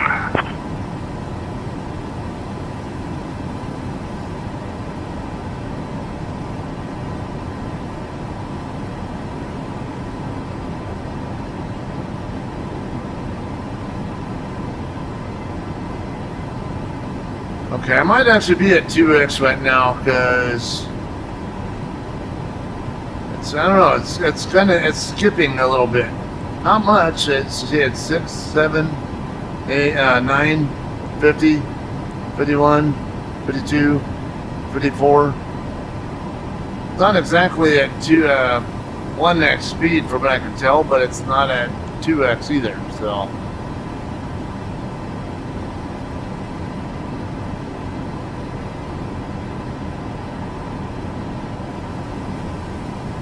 Let's see how this goes. Now, I'm having a hard time hitting that tab, and it might be because something else there. There we go. Oh yeah. This is much better. Didn't realize I can change the size of this window until just now.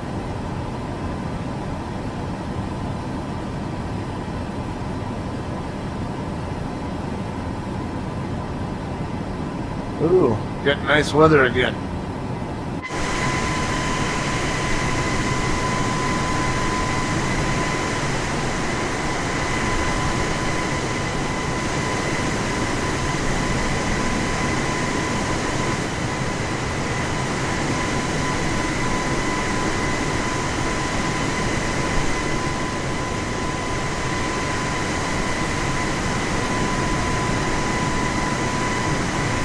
Looks like Fort Smith, Arkansas, right in front of us.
And about 2 hours and 10 minutes out now at normal sim speed, or normal at real road speed, I guess I would call it.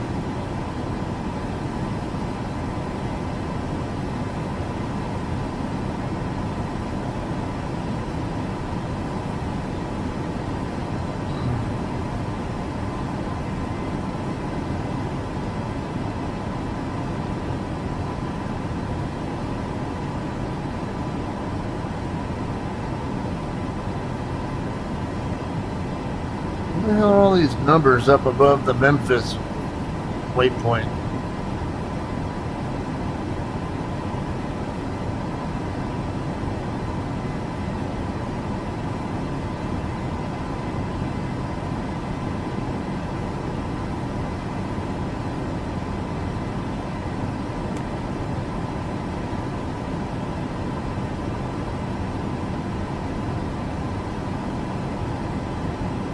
Nice 59 knot tailwind. That'll help us.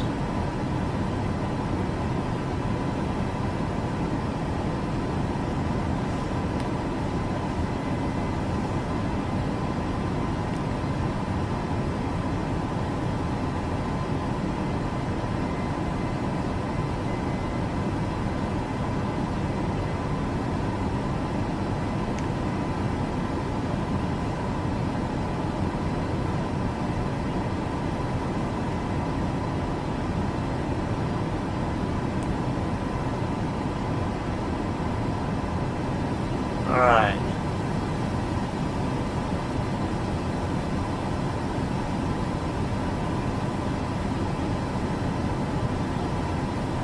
Alright, I can see that body of water right there.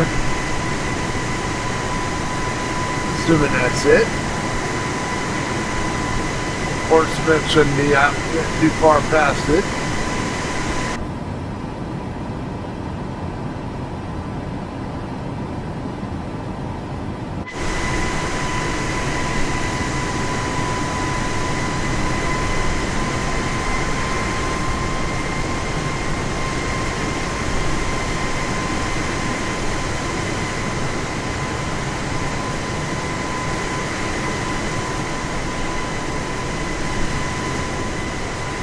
Kind of dirty looking water, isn't it?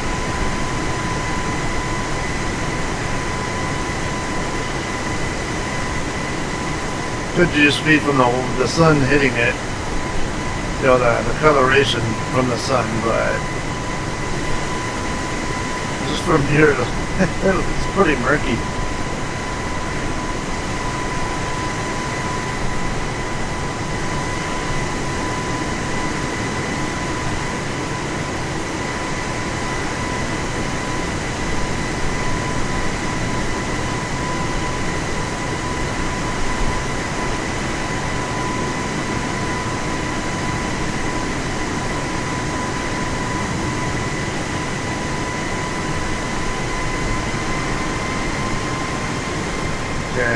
Fort Smith. I'm guessing this is I-40 right here.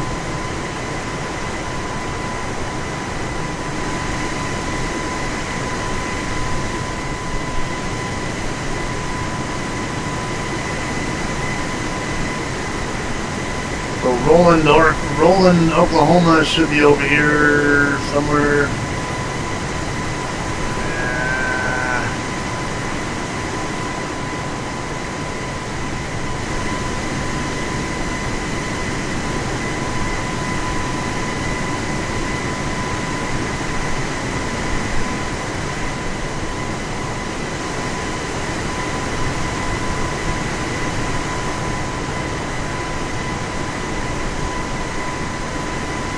Yeah, Roland, Oklahoma should be over here in this area somewhere.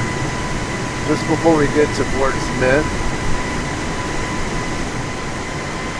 And then you cross a river.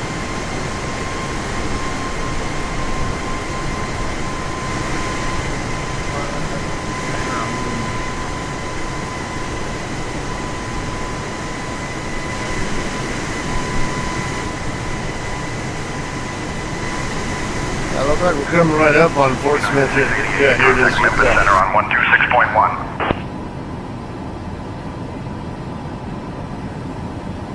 126.1 for 688.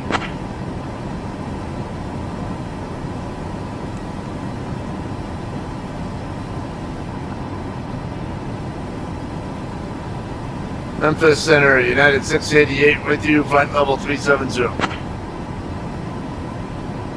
United 688, Memphis Center, good afternoon.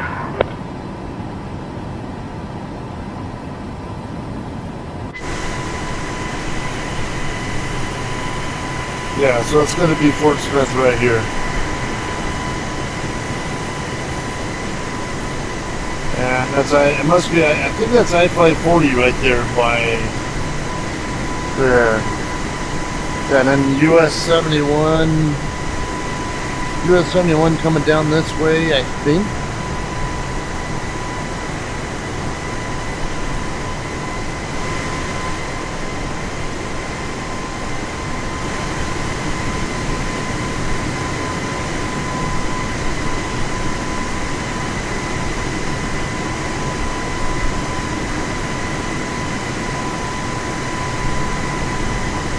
That'll be a Little Rock, Arkansas over there to the up ahead into about the 1 o'clock position.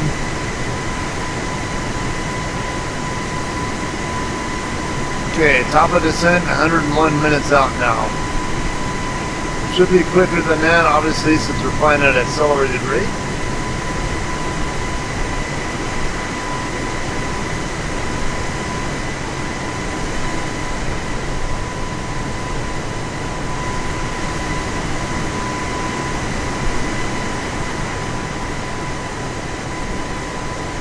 The I-40 should be over here on, I think on this side, but unless it's going to cross over to the south, from north to south. Because I-40 goes through Little Rock.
be the top of the descent time should be coming down more quickly. What is that?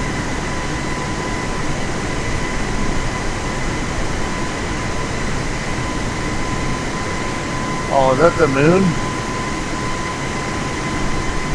Yeah, I'm guessing that's the moon straight up above us.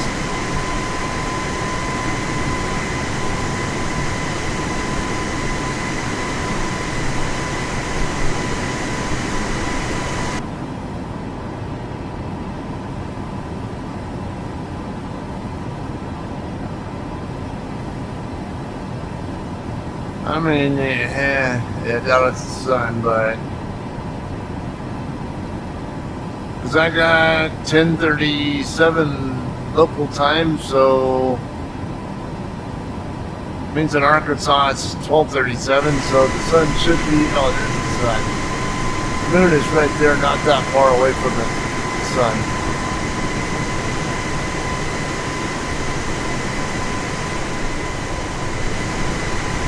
Is this I-40 now?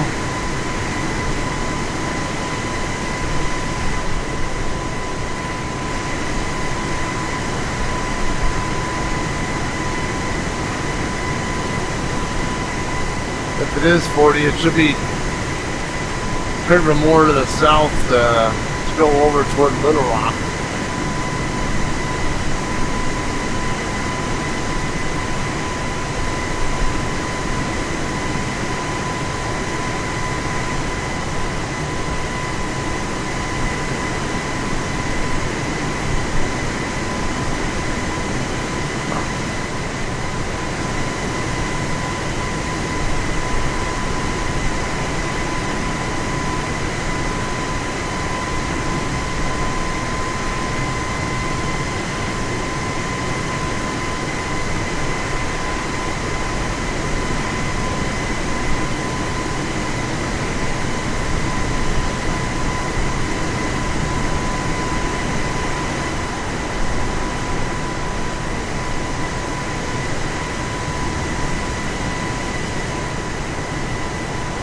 This is I-40 here, yeah.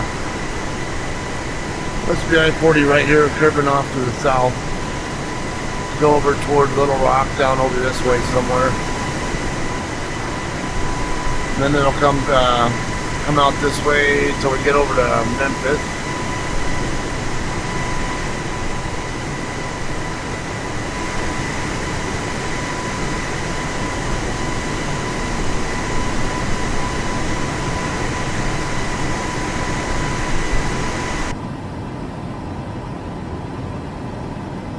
Eight hundred miles out.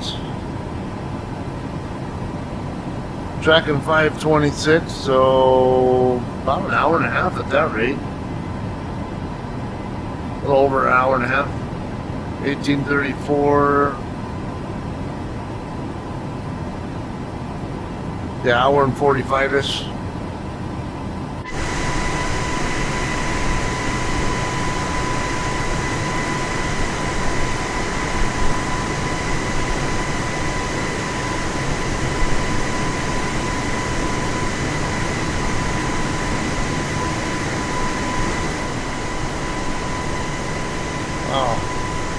Probably Little Rock Airport there, or Airport Space.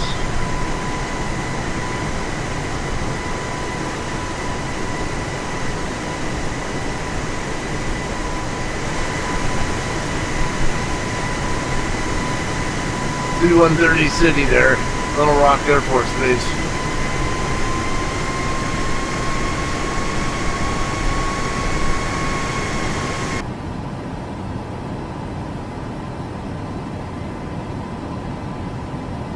Alright, we are 90 miles out from from Memphis, and I'm going to turn a little bit more to the northeast after that.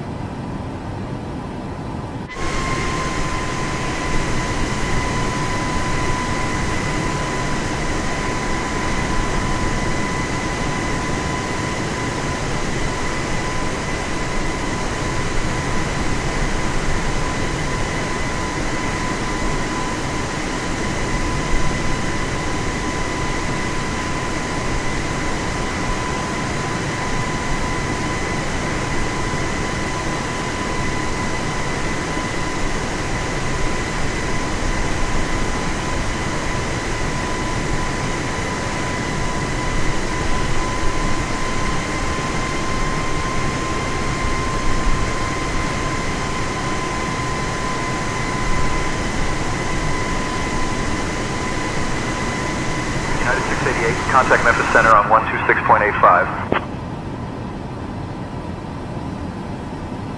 126.85, 688.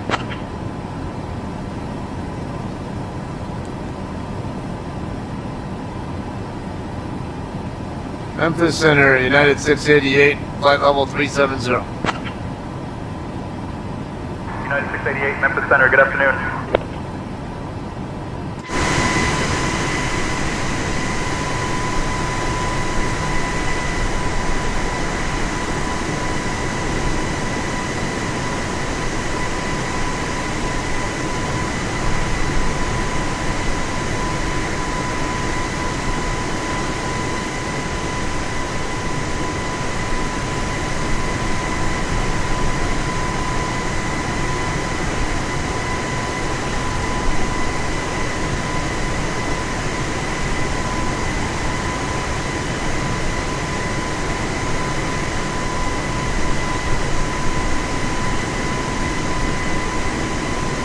I've got at least 8 other airplanes here in the area.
Some Mississippi River here.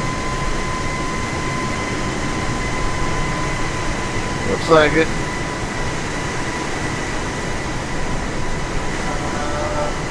Trying to get my bearings on where I-40 is. This is, yeah. I think this is I-40 right here. Yeah, this is Mississippi. And then the port of Memphis is right there. I do know that Memphis Airport is south of town, so I am expecting that.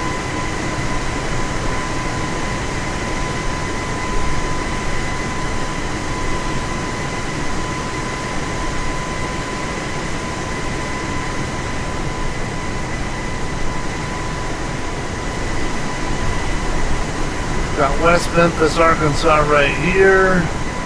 I-55 coming down. They run together briefly and then they split back off. Right there. So this is 55 coming down this way, and then there's I-40.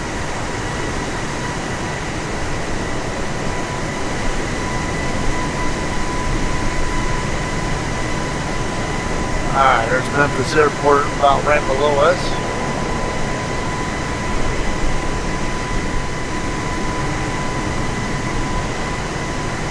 Oh, another aircraft near us, I just don't know where he's at.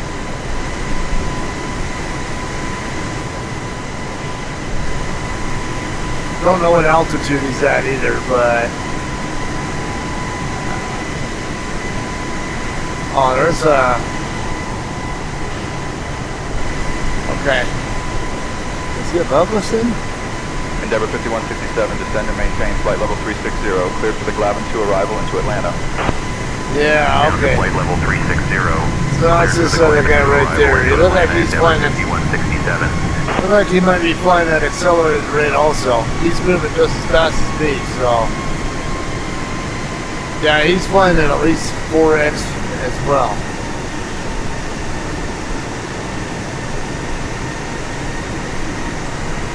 At a higher altitude.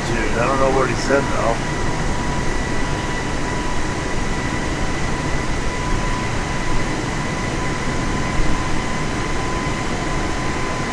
Too small to read.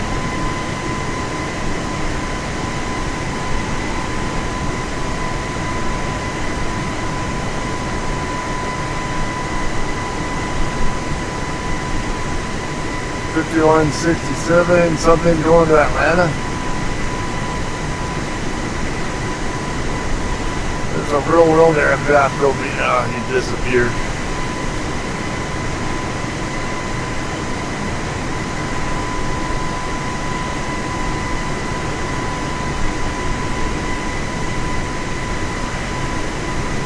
I guess I would say another human pilot.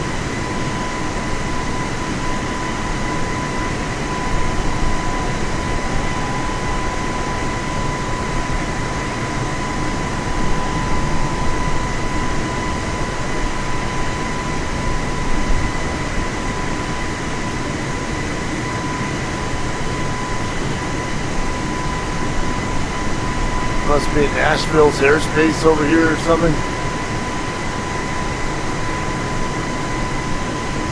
Or TFR. Descend and maintain flight level 240, cleared for the Tarpon 3 arrival into Miami. Down to flight level 240, cleared for the Tarpon 3 arrival into Miami, United 1418. Huh. Why am I picking up descent clearances into Miami from here? I'm a good distance away from there. I would say someone's got an issue. What's going on with my throttles?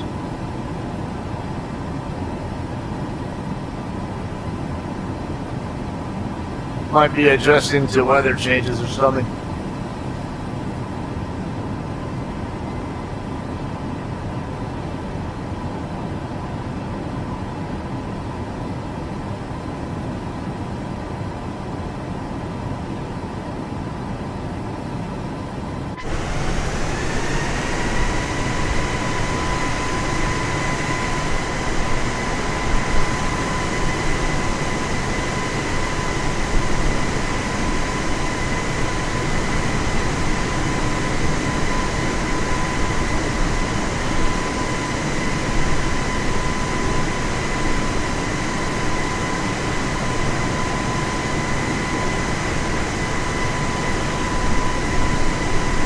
This is the TFR, or it's, or I doubt it, but, you know, that's kind of a big area. Unless it's the Class B airspace for Nashville or something. Assuming Nashville is Class B, I don't know.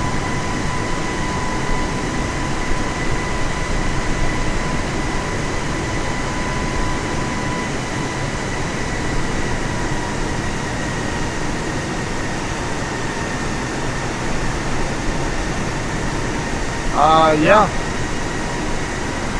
This should be Nashville over here. United 688, contact Memphis Center on 124.35.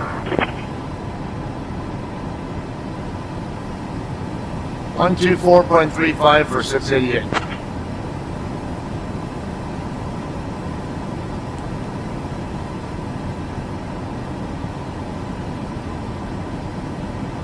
Memphis Center, United 688 with you, flight level 370. United 688, Memphis Center, good afternoon.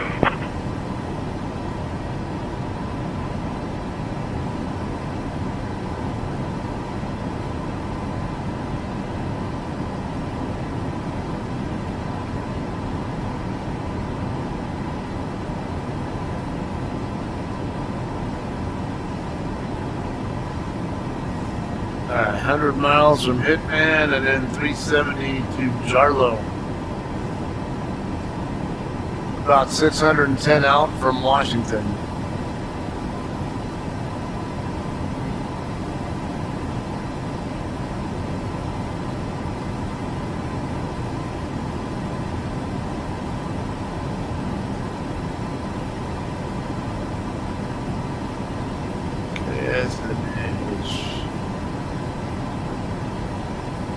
I don't remember the call sign, the ICAL code for Nashville. I thought it was SN. United 688, just a heads up that we had an aircraft report occasional moderate turbulence at flight level 350 about 4 minutes ago. Copy the moderate chop, we'll look for it, 688.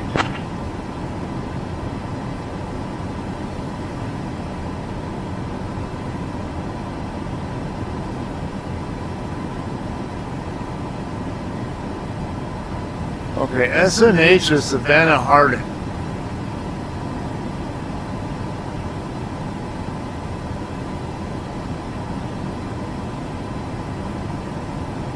Endeavor 5167, contact Indianapolis Center on 127.025.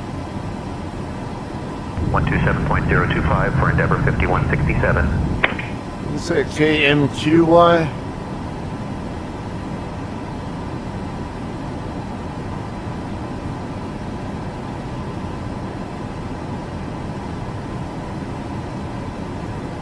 Smyrna, Rutherford County Airport in Smyrna, Tennessee.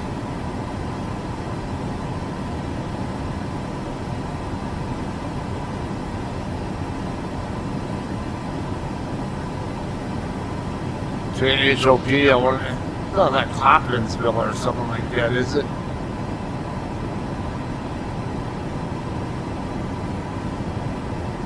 Campbell Army Airfield. Oh, that's Fort Campbell. Okay. Well, that's Fort Campbell, then over here should be Nashville area. Yeah, BNA. This is Nashville, KBNA. Because I know where Fort Campbell is in relation to Nashville. Yeah, it's not that far away going southeast. Not even an hour drive to the southeast from Fort Campbell.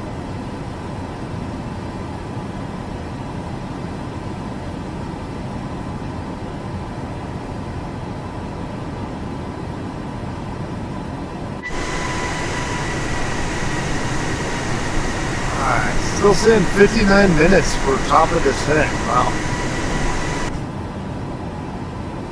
I'm flying at 4x speed too, so I mean, I'm doing just a hair under 500 ground, and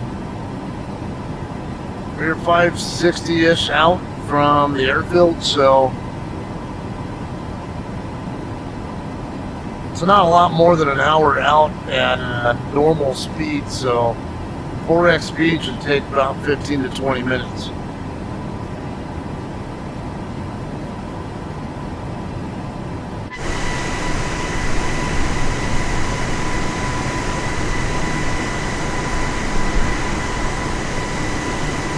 Okay, so we're going to fly right over Nashville here in a second. You can see the city coming up right up here. This is that Interstate 880 or 680 or whatever the hell that number is. I can't remember. Yeah, you can bypass Nashville, come around that way, and then intersects with Interstate 24 over this way somewhere, and then comes back and mates back up with I-40 further over.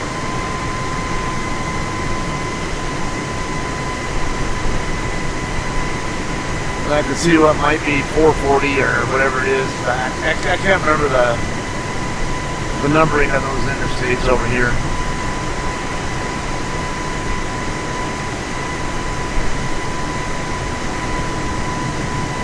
The loop routes, as I would call them. I want to say 440, and then there's also that, what's that state route? 115 or something along that line? 155, I can't remember. Memphis Center, Delta 1704, flight level 330. Delta 1704, radar contact. Been a bit since I've been through here. 155, it's something along that line.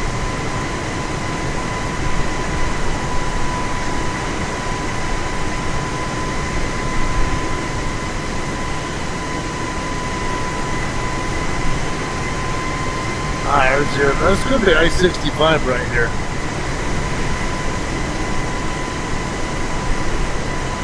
There we go. Let's see. What's that? Nissan Stadium or whatever the hell it's called down there. Should be over in that area.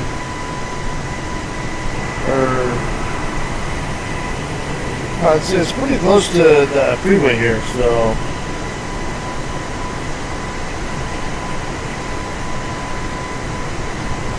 What did I just go through? Did I go through someone's control? Can't tell. There is let's see. There was somebody just flew in that direction. It might have been someone's control that I went through.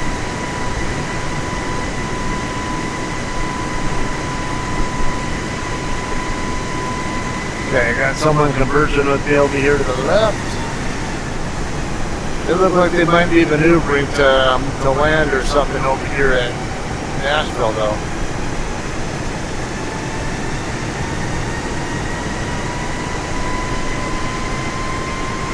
Memphis Center, United 1564, flight level 300.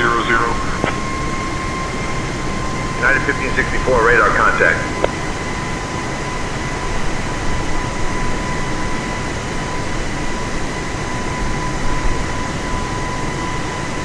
Okay, got someone else who's going to converge with us over here. I don't know what altitude they're at, though. Allegiant 974, descend and maintain flight level 250. Don't see any contrails yet, so could also mean they are at a different altitude, back lower.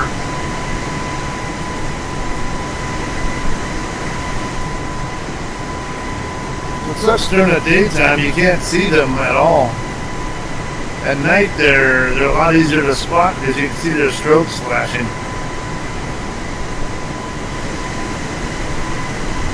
Okay, he's behind me somewhere now, so should be a non-factor anyway.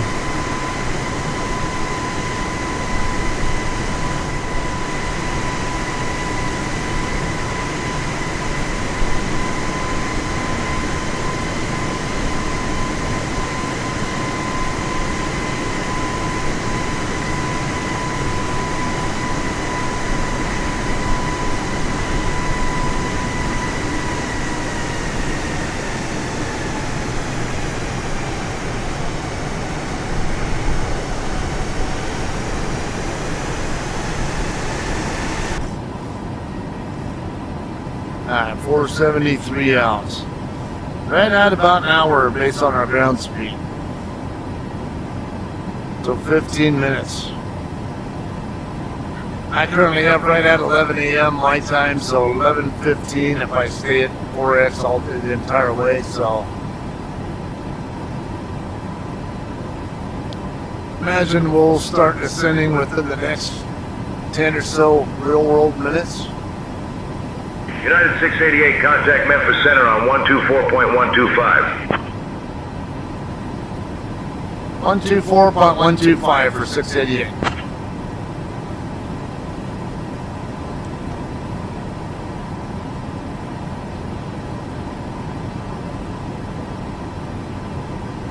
Memphis Center, United 688 with you, flight level 370. United 688, Memphis Center, good afternoon.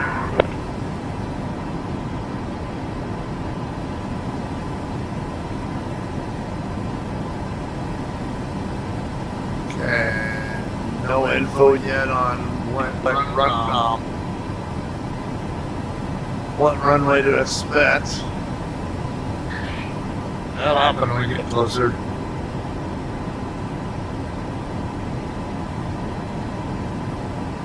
So the Zulu time, our ETA is actually a couple minutes faster than it was before, probably because the winds are helping. See, we're getting stronger winds now. 84, but it's more of a crosswind than it is a tailwind. If it stays like it is, by the time we get to Jarlow, it'll become more of a tailwind. But I can't guarantee we'll keep that kind of wind by the time we get over there.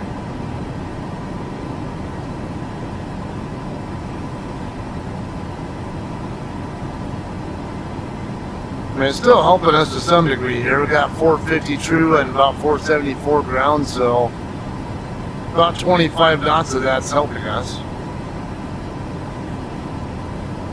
The rest of it's a crosswind. See, I got 55. 688, contact Indianapolis Center on 126.925.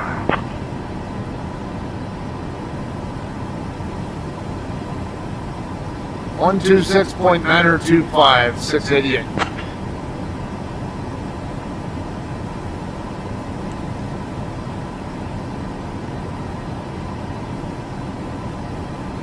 Indianapolis Center, United 688, flight level 370. United 688, Indianapolis Center, good afternoon. Got a burnish guy there, huh?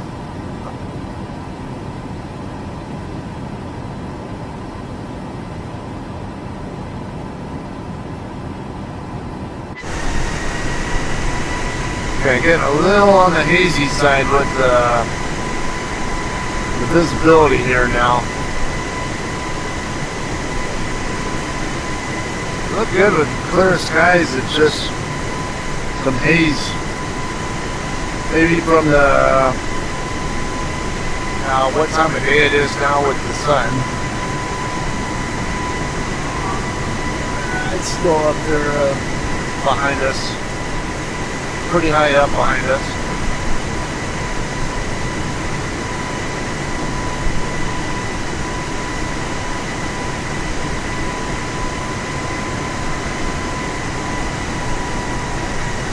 Man, you can see a pretty good distance off where the horizon, but you can't make out anything because of the haze.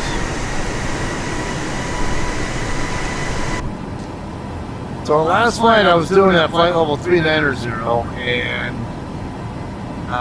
looked it up. So there's actually a formula you can use where you can just Google it. How far can I see at 39,000 feet? It's that simple. And it turns out it's somewhere in the ballpark of 240 to 250-ish miles where the end of the horizon is.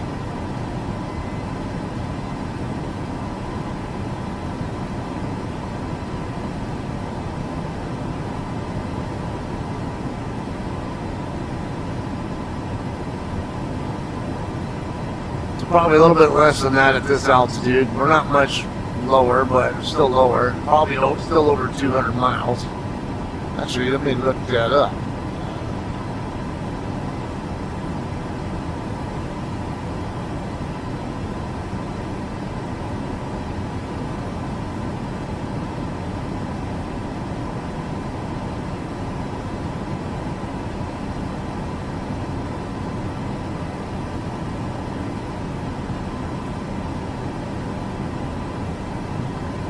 Still 235 to 250 miles.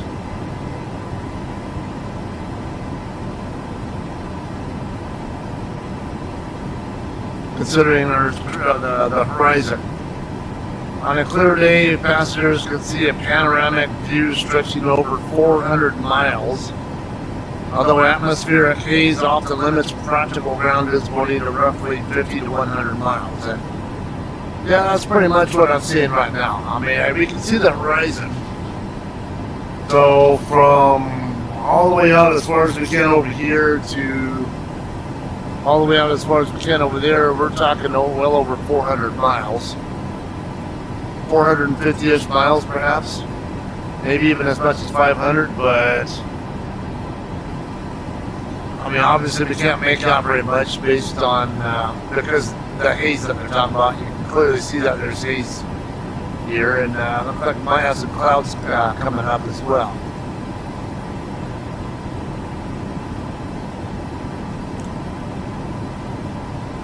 Turn the weather on there, so if we have any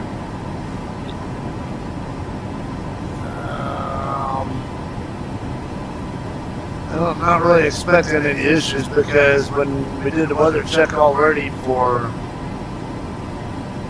Villas, it looked like we had good conditions, so we update it. Alright, still VFR, field elevation 312 feet. Information Victor arriving on the ones. Winds 310 at 10, gust 22. Visibility 10, few clouds at 5,000, broken 7,500, broken 25,000. Temperature 12, so it's in the mid 50s, like low to mid 50s. Dew point -2, altimeter 3022. Okay.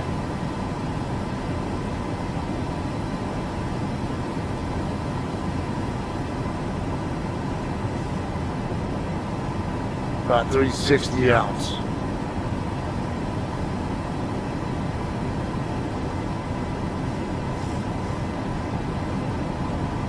Yeah, for each year the airfield is 2021, I'd imagine 50 to 55 after on that clock would probably be when we start ascending. 32 minutes is what it's saying here, so that'll be right around the top of the hour is what it's predicting, but this isn't keeping up with what I'm doing, so it'll jump a little bit more. So I would imagine we'll start descending just a little bit before the top of the hour.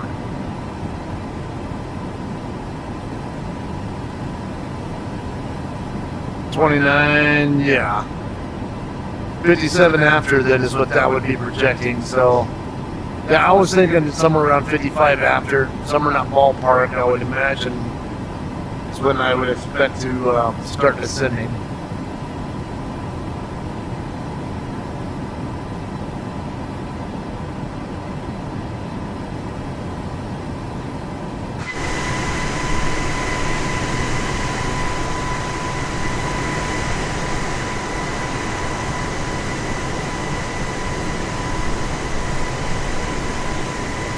Definitely very foresty here.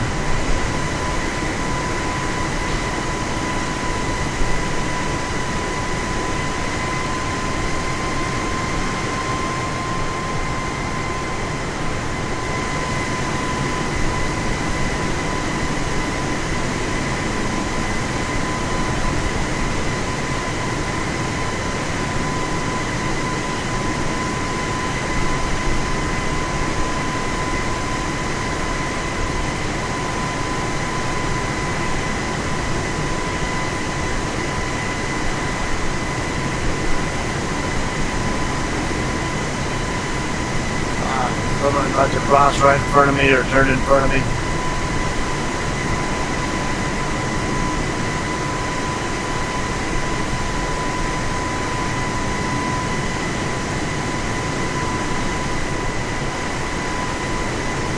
Don't see any contrails, so hopefully that means they're at a lower altitude.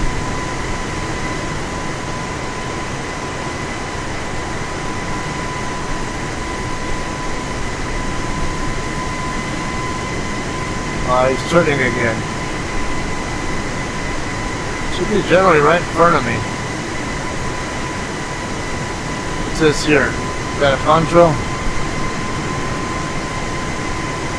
Might be, yeah, that looks like it's him right there, up at higher altitude. Yeah. Yeah, the contrail's following the same direction that that's doing too, so.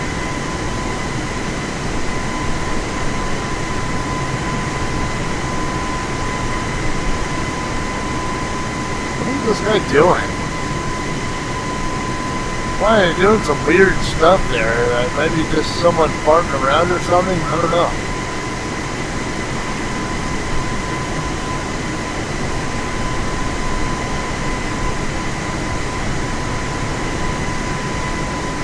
That's interesting.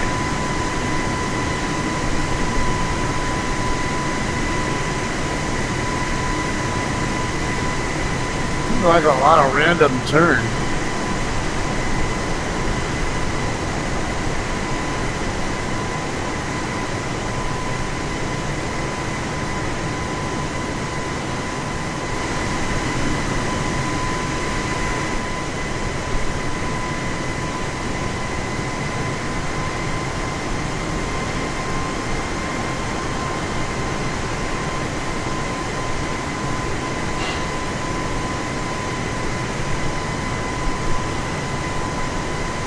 There's another random turn.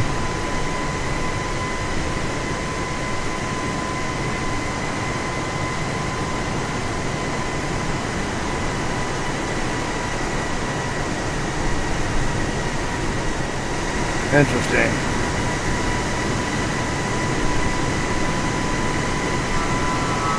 Okay, looks like one right's the runway we're gonna use.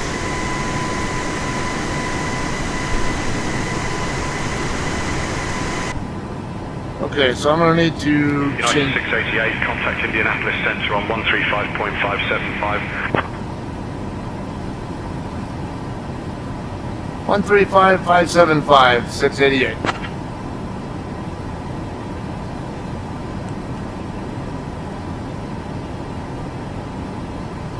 Indianapolis Center, United 688, flight level 370. United 688, Indianapolis Center, good afternoon. Okay, I need to change my arrival to runway 1 right.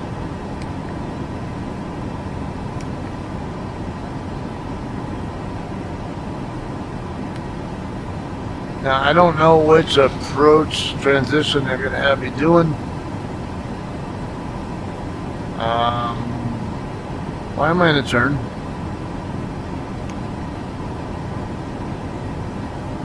Keep me direct, Jarlo.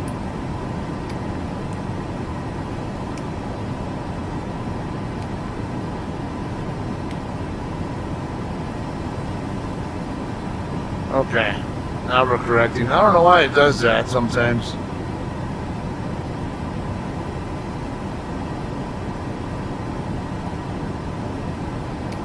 Got any discontinuities or anything like that here I need to be concerned with?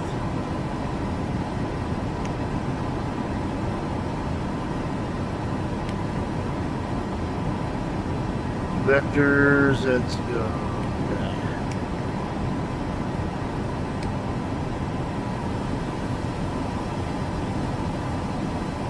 Okay, let me pull up the Gibbs 5 procedure.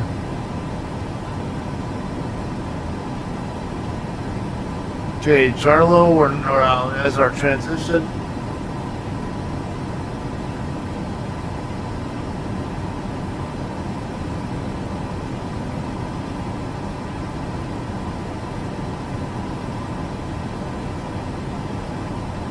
So Sunny J, am I planned?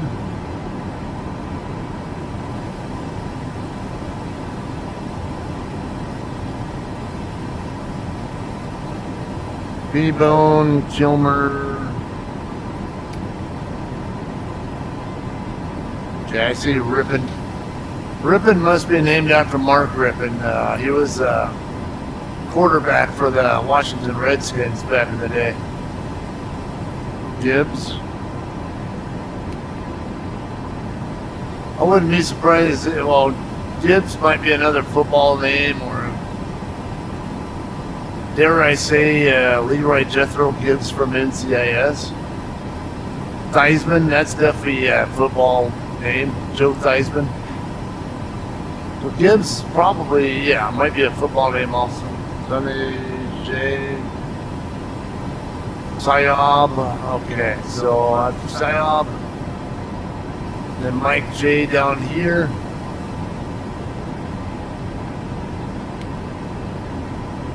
And that's where we get vectors.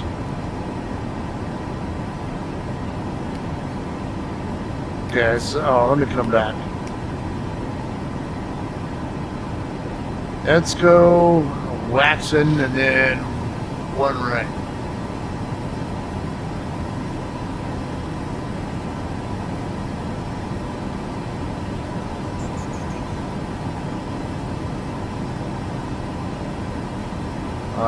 Actually, I'm coming over here.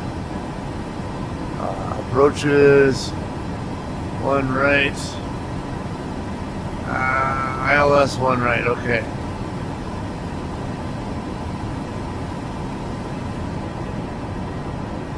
Let's go and Waxon. I don't see those transitions on here.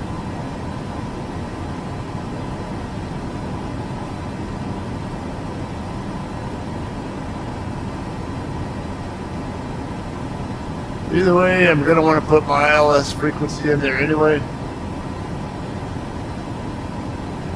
Okay, here's that going Waxon there, further up on there, so don't know what transition we're going to use yet. we could end up on one of these other transitions here, so.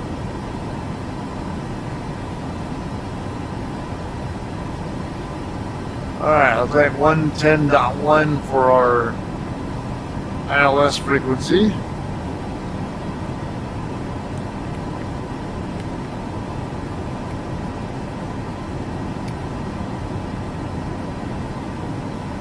Alright, 110 line.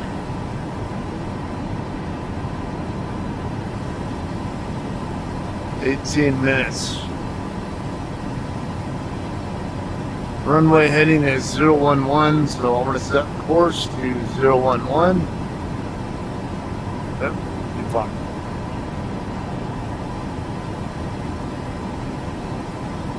Okay, I think we are fairly well set. EDSCO, it's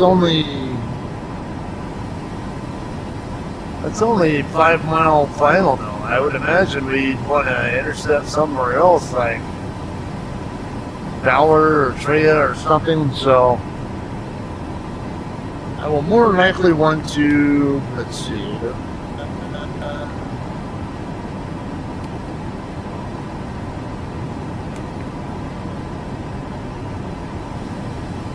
how far is Valor? 18.2, or we could even do Hilda.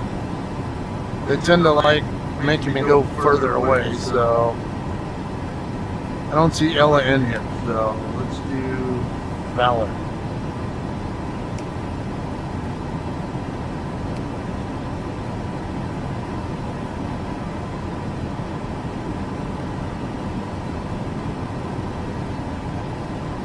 Okay, look like it took me off of Jarlow again.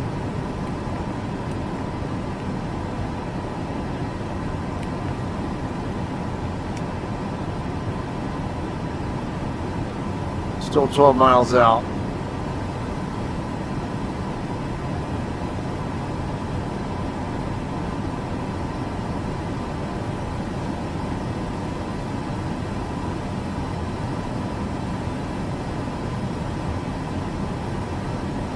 Wasn't Hefts or something on my...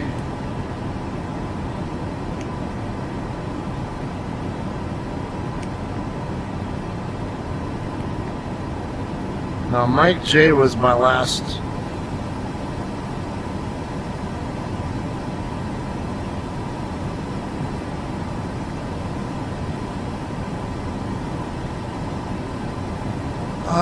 Okay, so I don't know. They usually kind of vector me over in this general direction anyway, once I'm in the area anyway, so don't know how much I'm going to really need any of these waypoints regardless, but right now I got Huff over to Fowler,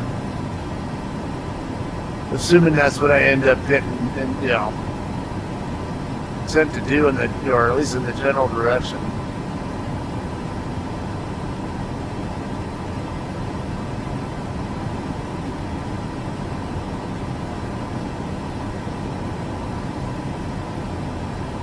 Okay, which rival was I planning on before? Dibs 5. Jarlow transition, that's guy.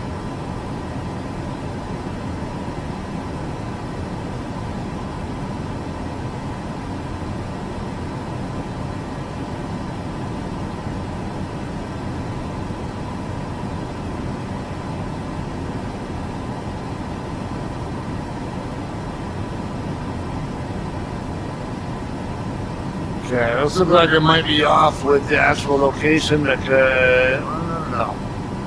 This is an inset here, so.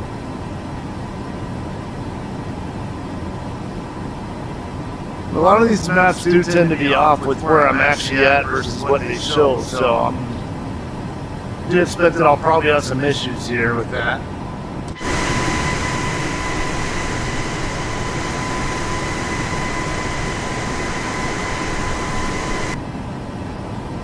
$16 minutes, right? I'm still at regular speed, so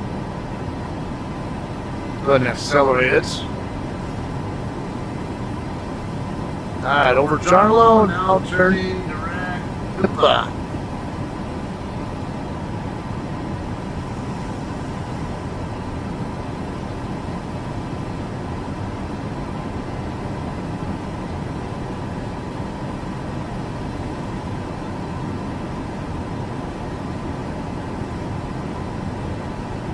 Okay, look like top of descent should be not far past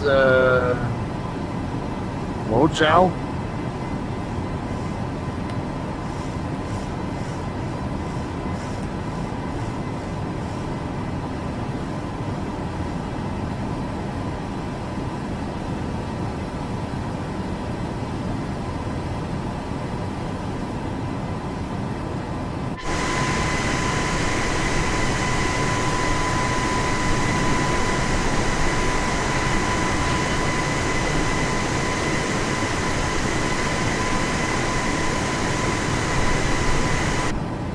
Okay, I'm expecting about 55-ish after the hour. Frontier Flight 3869, descend and maintain flight level 350. Cleared for the Andre 1 arrival into Atlanta.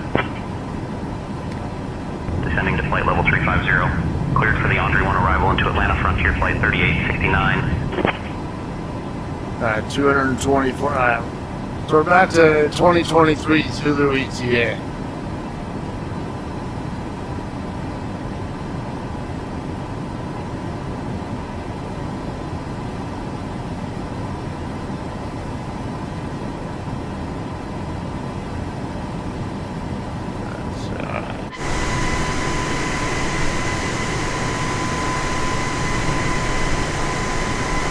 Indianapolis Center, Frontier Flight 3869, flight level 460. Radar contact.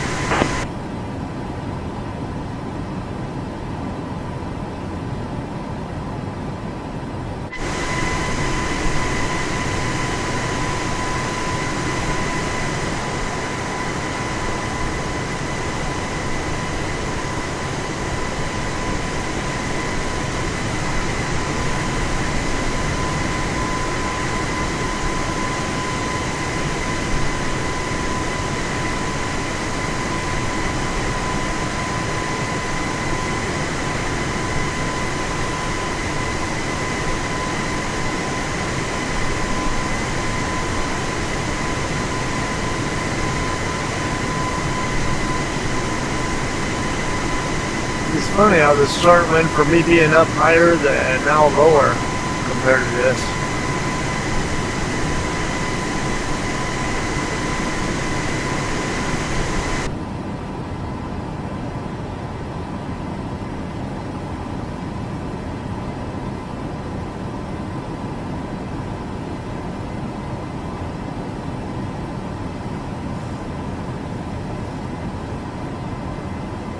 $8,000 left on fuel, so yeah, we're looking good. Still burning about 4,500 per hour.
United 688, contact Washington Center on 118.025.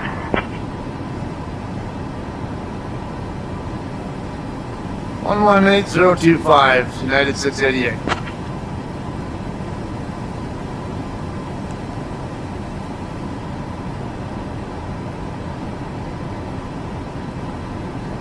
Oh, I think I'm at half speed right now. Washington Center, United 688 with you, flight level 370. United 688, Washington Center, good afternoon. I always laugh when I get handed off from one controller to another and it's the same exact voice.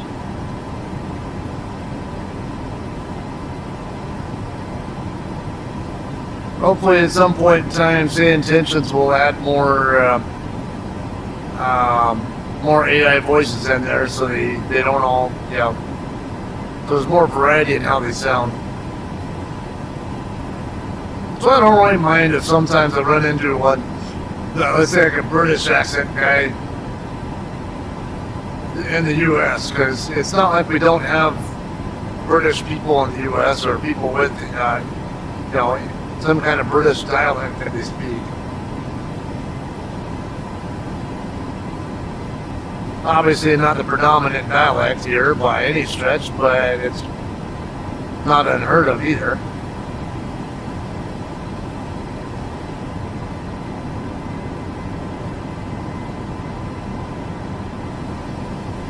Okay, Bert is the one we're getting close to. We're 2 miles away from it.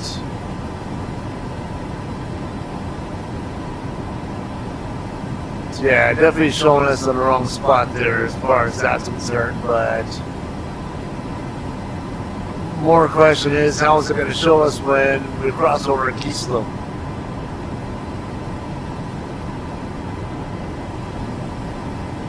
Alright, 3 minutes from top of descent. I'll probably just go ahead and keep it in regular 1x speed mode for the rest of the way. Gonna be a little bit too much going on here once we start descending, and if I do 4x, that's gonna be less than a minute before we get told to descend.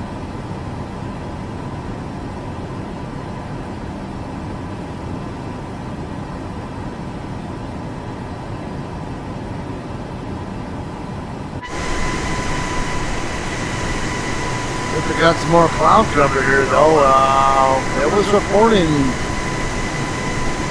more broken clouds though on weather info.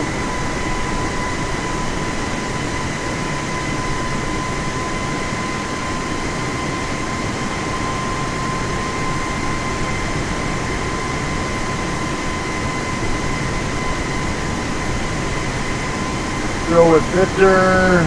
Yeah, still got gusty winds. Few clouds of 5,000. Yeah, we'll be just fine.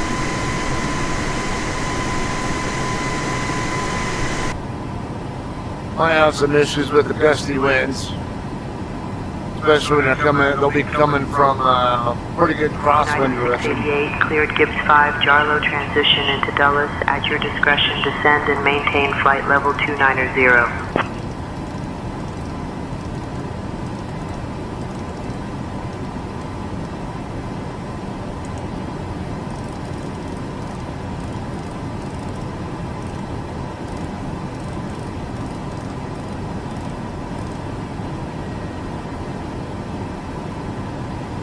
We're down to flight level 290, Gibbs 5, Jarlow transition, United 688.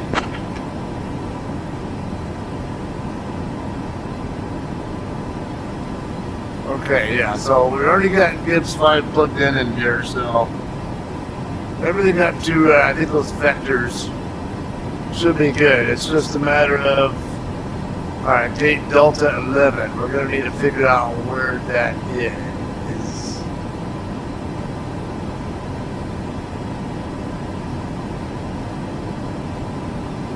11, Delta 11 is right there on Concourse D, the north side of it. First one to the east of this extension thing there. Okay, we're going to be landing on one right, so we'll be ending up over here. Actually, that'll benefit us this way. Because when we arrive, we're going to land in this direction, and we'll be on closer to the concourses by the time we're off the runway anyway. So probably end up, I don't know if they use the green line or the blue line.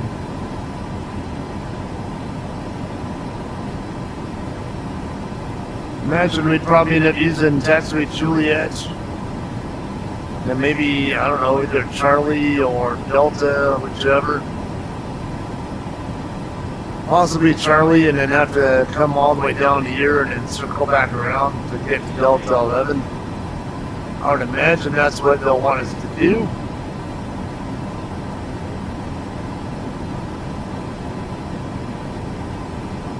Find out when we get there, but at least we're kind of prepared for that whenever it does happen.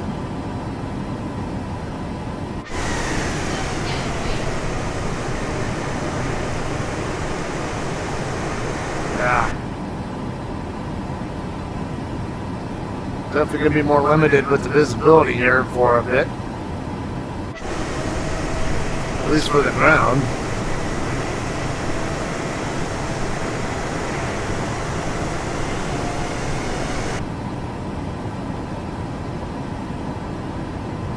Alright, direct Boone. Now this wants, I mean the rival wants us between 15,000 and flight level 190 by the time we cross Boone, but we're not going to be anywhere near that. Let me switch over to 80, yeah. Basically the ATC instructions supersede whatever the star says. Tend to not like doing 2,000 feet per minute in 737. I like to do a little bit less because I notice my speed starts to accelerate a little bit.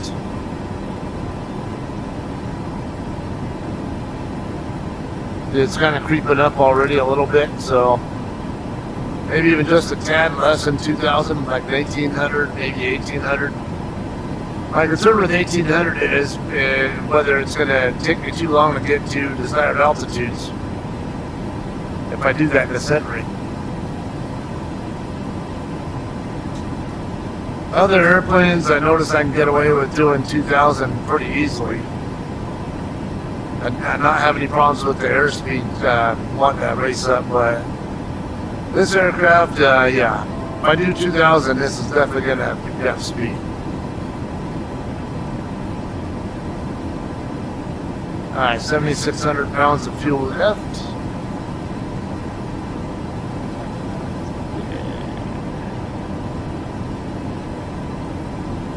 Yeah, so we got our vectors there, our waypoints there.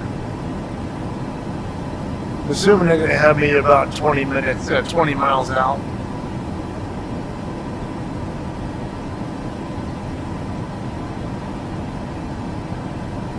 Airspeed's drop. Oh, that's why, because we're leveling off at 29,000.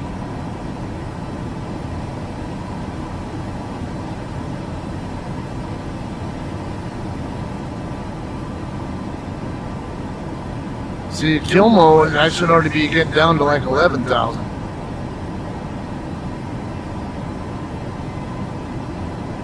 So we're between 40 and 60 miles out from the airfield.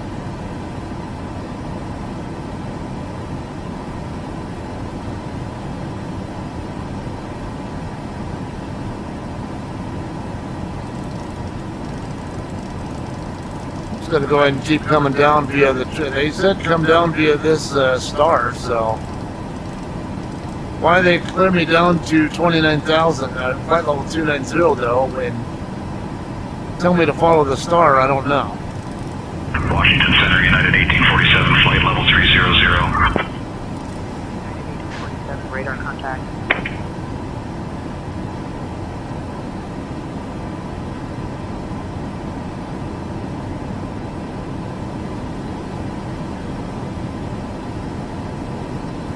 Shouldn't I be getting cleared lower?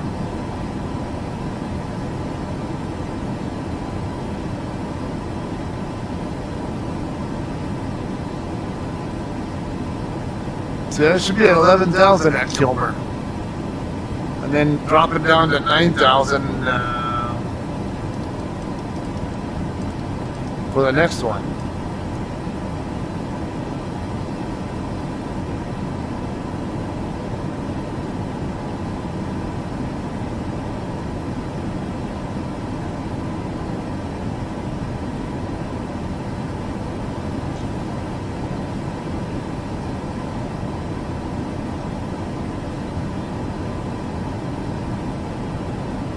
I will probably have to ask about this in Discord.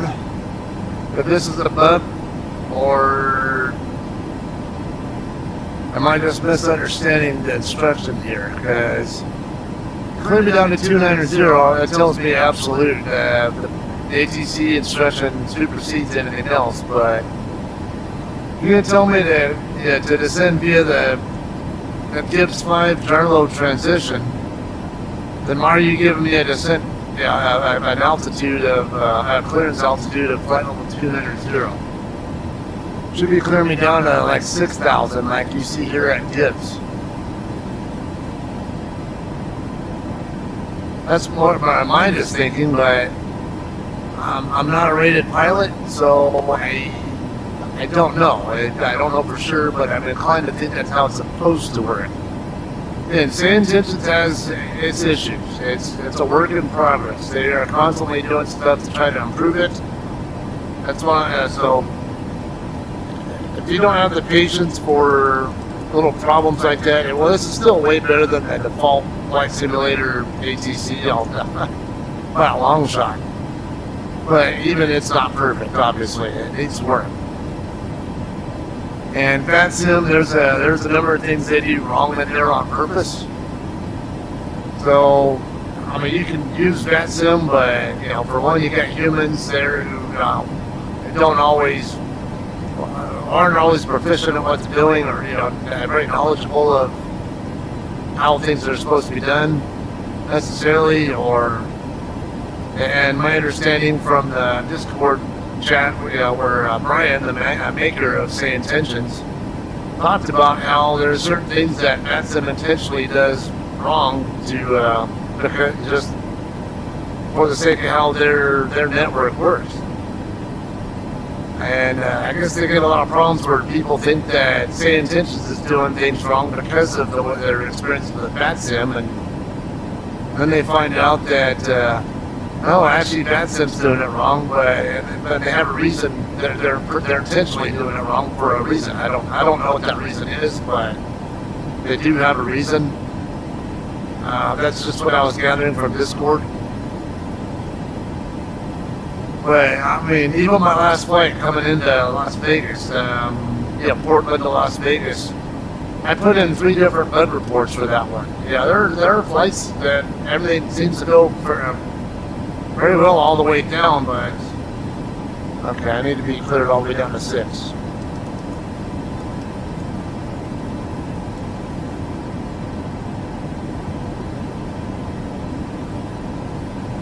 Get the range in a little bit. Yeah, but they can improve where the problems are if people don't help them identify what problems exist. And some of the problems are pretty quick to fix. Like I've reported several problems, and a couple of them they fixed it within like 30 minutes after I sent the bug report or problem issue, whatever. And another one that I reported that's an ongoing issue, apparently, that they're working more tediously, I guess, to try to figure out. And it's there are multiple other people with the same issue. So it's the ticket's staying. The ticket's closed, but they're still keeping me in the loop on it, basically. Best way I can kind of describe that.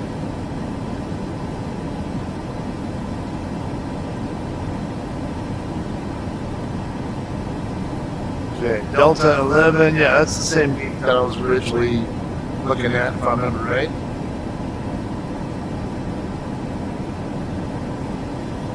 United 688, contact Potomac approach on 120.45. 12045, United 688. Washington Center, Southwest 1984, flight level 330. Southwest 1984, radar contact.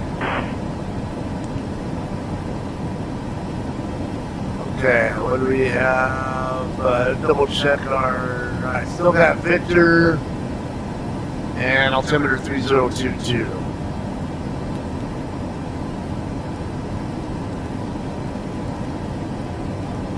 Get in the area, that way if they give me something different, I'm already close by.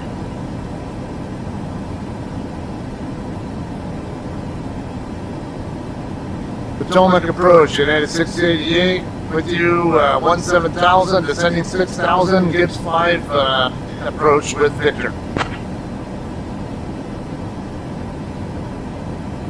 United 688, Potomac approach, good afternoon, Dulles, altimeter 3022, expect the ILS runway, 1 right approach into Dulles. ILS 1 right for 688. Okay, yeah, I'm picking up some speed here now, so either gonna need speed brakes or a little bit slower descent rate. Southwest 892, contact Washington Center on 135.45. See, we're already abreast the runway. 135.45 for Southwest 892. Good day. I mean, we're already basically on a downwind lake here, so, and we're still up 15,000 feet above the airfield, so it's, yeah, we got a pretty good distance. We still got to drop. That's why I'm like, they never cleared me below 290, so that's why, like, well, you guys told me to do the Gibbs 5 arrival, so I'm just going to go ahead and do what the Gibbs 5 arrival is telling me to do.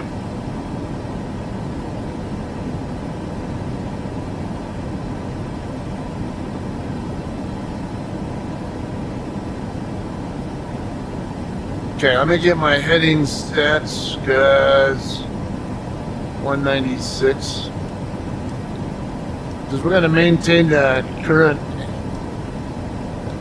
about the current heading there after we get past that vector's point, and then they'll vector us toward the, let's see, 199.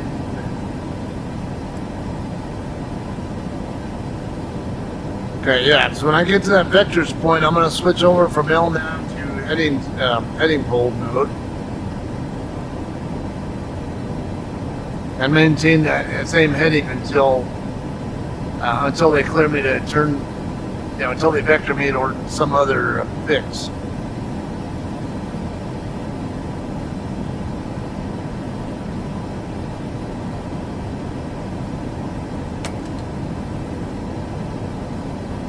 Okay, let me get my airspeed down to 250, or prepared to. This is showing 240 for this, if I do VNAV.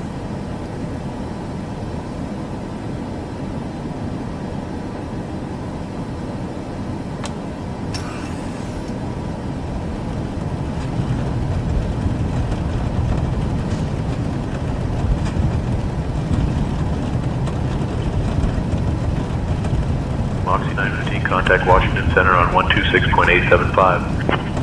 126.875, Moxie 915. Gotta be down to 250 or less by the time I get down to 10,000 feet. So. Descend and maintain 3,000 feet, turn right heading 020 vectors for the ILS runway 1 right approach. Descend 3,000, right turn 020 vectors ILS 1 right. United 688, descend and maintain 3,000 feet, turn right heading 020. That's what I just said. United 688, 14 miles from EDSCO, turn left heading 040, descend and maintain 2,000 feet until established on the localizer. Cleared for the ILS runway 1 right approach. Yeah, this is some weird shit here. Washington Center, Moxie 915, 0. Moxie 915, radar contact. Okay. 2,000, alright. Left turn 040, descend 2,000, cleared ILS 1 right, 688.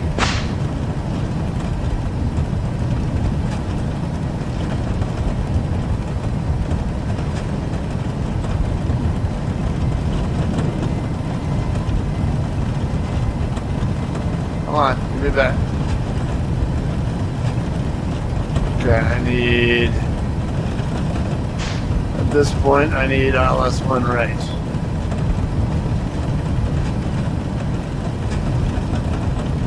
Alright, looks like a nice view here. Okay, I don't think we need the speed brakes anymore.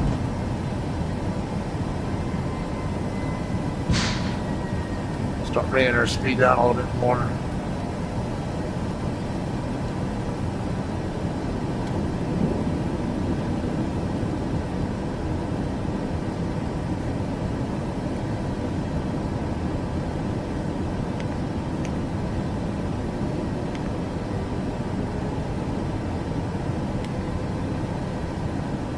American 1671, contact Washington Center on 135.45.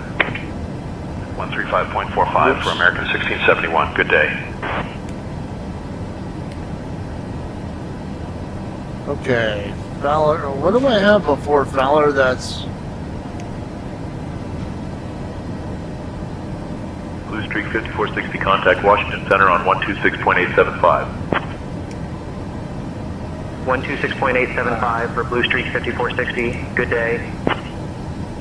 well, now we can use LNAV the rest of the way. It's right here by Fowler. I just have LNAV keep me lined right up.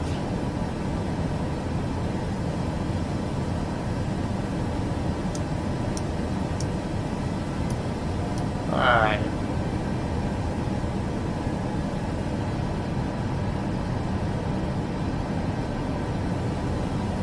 I don't see the airfield yet, or I don't clearly. I think I American see. 902, contact Washington Center on might be it right. 126.875. I got 2 miles. 126.875 for American 902. Good day. Hard to tell what I'm. 902. Because one's one's my left eyeball and the other one's Radar right. contact.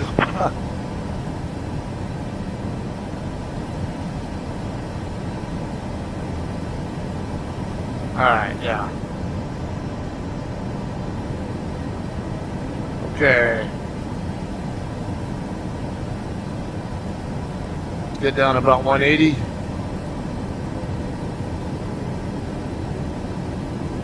Yeah, I think that, well, it looks like brown up there. I think that's probably the airfield, but I can't say for sure. Okay, now we got the glide slope stuff just starting to show up here. The approach mode. Looks like we're just about 15 miles out from the runway. Yep, right at 15 DME. Okay, perfect. Landing gear down. 2500. Yeah, we don't need that steep a descent rate right now. We're already below the line slope. Contact anyway. Washington Center on 126.875. 126.875 for Blue Streak 5555. Good day.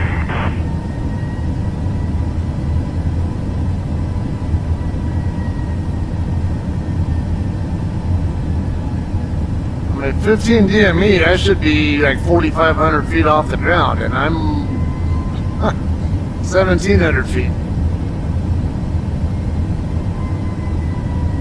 So this height above ground, I'm going to be like on 5 mile final before I intercept the glide slope.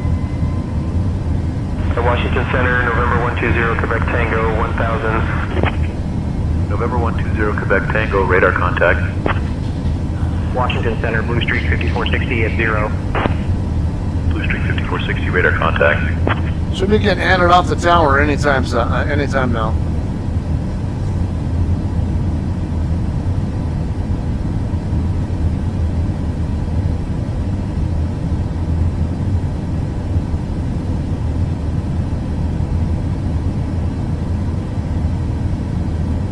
United 688, contact Dulles Tower on 120.1. Tower 120.1, United 688.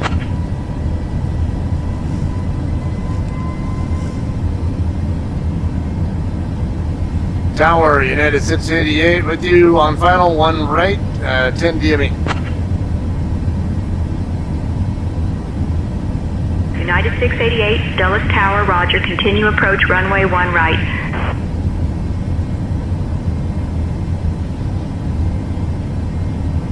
Really meant to say 10 mile final. 10 DME also works, that way they know exactly where I'm at in relation to the airfield. Also tells anybody else on the frequency who... United 688, runway 1 right, winds 310 at 10, gusting 22, cleared to land. Clear to land, 688.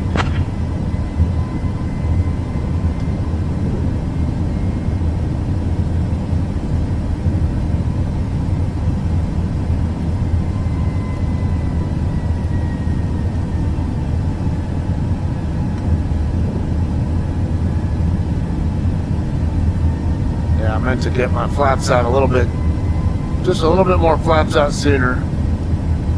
I don't know what the regular flap schedule is. I'm just every about 2.5 miles or so on final, I'm gonna add an extra notch of flaps. So when I get about, about 5 mile final, I'm gonna put the next about 30 degrees in, and then when I get to 2.5 out, I'll put the final flap in.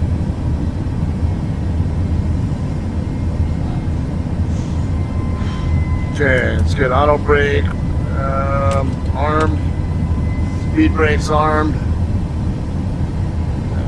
lights are all on. Okay, I think we're okay for there. Okay, we need to get descending pretty fast here.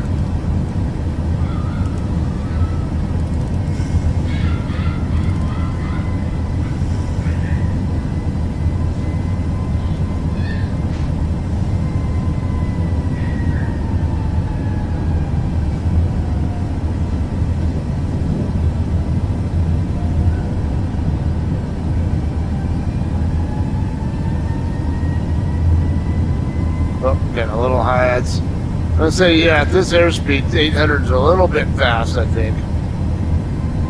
Should be around 700, maybe 600. If I get the mouse to cooperate. 1,000.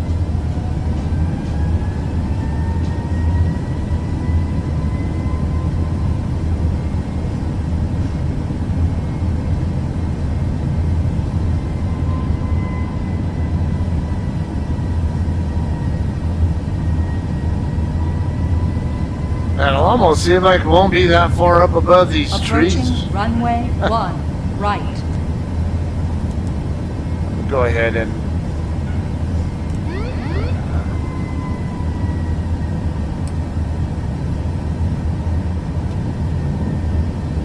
we'll hand fly it in. See how we do with this. Oh, no, I'm getting too low.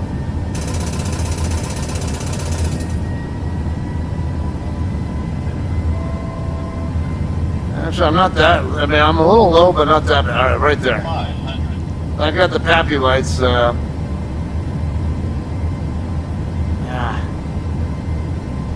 a little bit gusty here, so I'm 400. kind of getting blown in different directions here.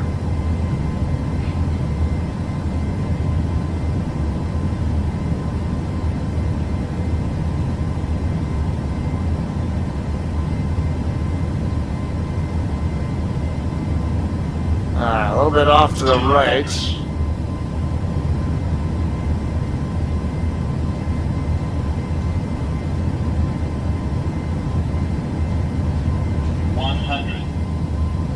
Approaching minimums.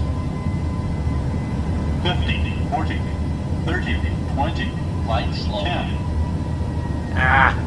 Floated it.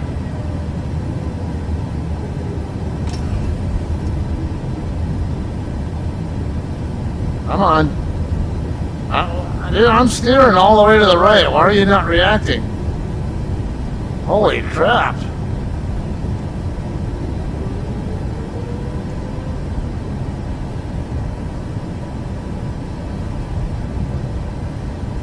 Okay, should be able to get onto this high-speed taxiway here.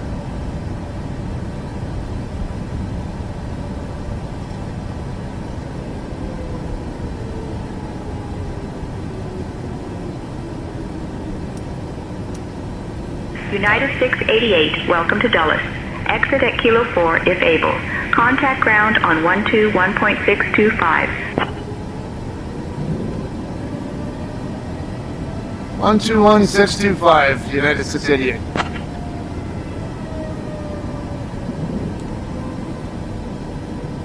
I don't know what taxiway I'm at.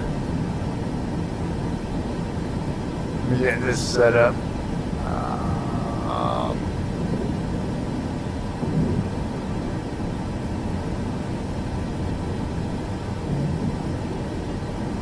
Yeah, I think I'm at Kilo 4. Either Kilo 4 or Kilo 2, I can't tell. Lowest ground, United 688, clear of runway 1 right, taxi to the gate.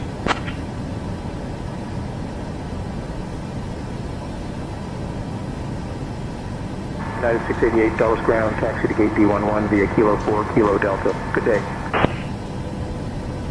Delta 11 via Kilo 4, Kilo Delta 688. Okay. Someone else landing over there on 1 center, it looks like. Okay, flaps retracted. Get our landing lights off, get the APU started.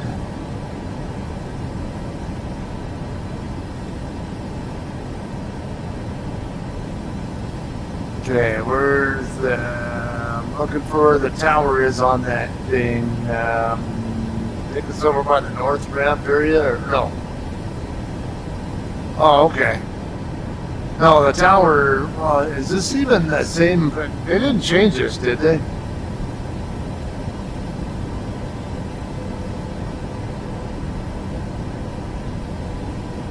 If I cut off at Kilo 4, right, so...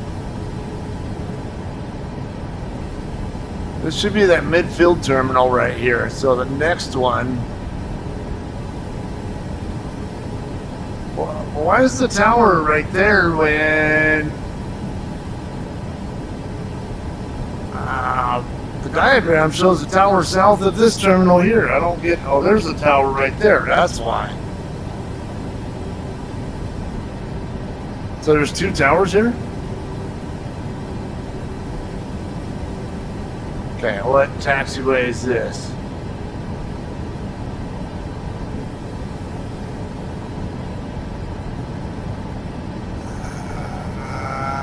Kilo 2? Yeah, that should be it. Because Delta is right over here by Kilo 2, so... See, that's one thing I hate about Flight Sim, is the...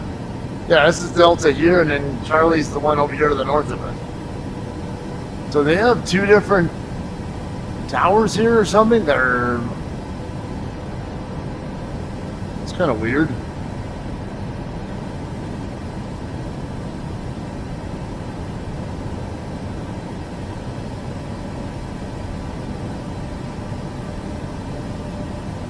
I don't see another tower shown on the diagram here, though. Aero Mexico 456, ready to taxi.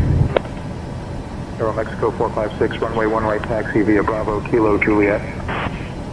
Runway 1 right taxi via Bravo Kilo Juliet, Aero Mexico 456. They got me parking next to a bunch of big boys. Okay, Delta 11 again is right by that that extension thing. We go to parking charts.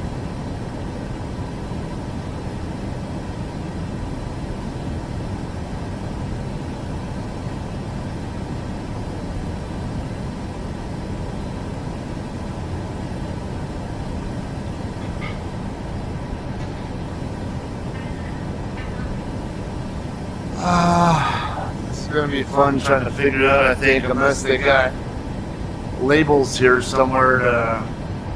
There's one over there, but I can't read it. So they got labels for these spots, but they're too far away for me to read.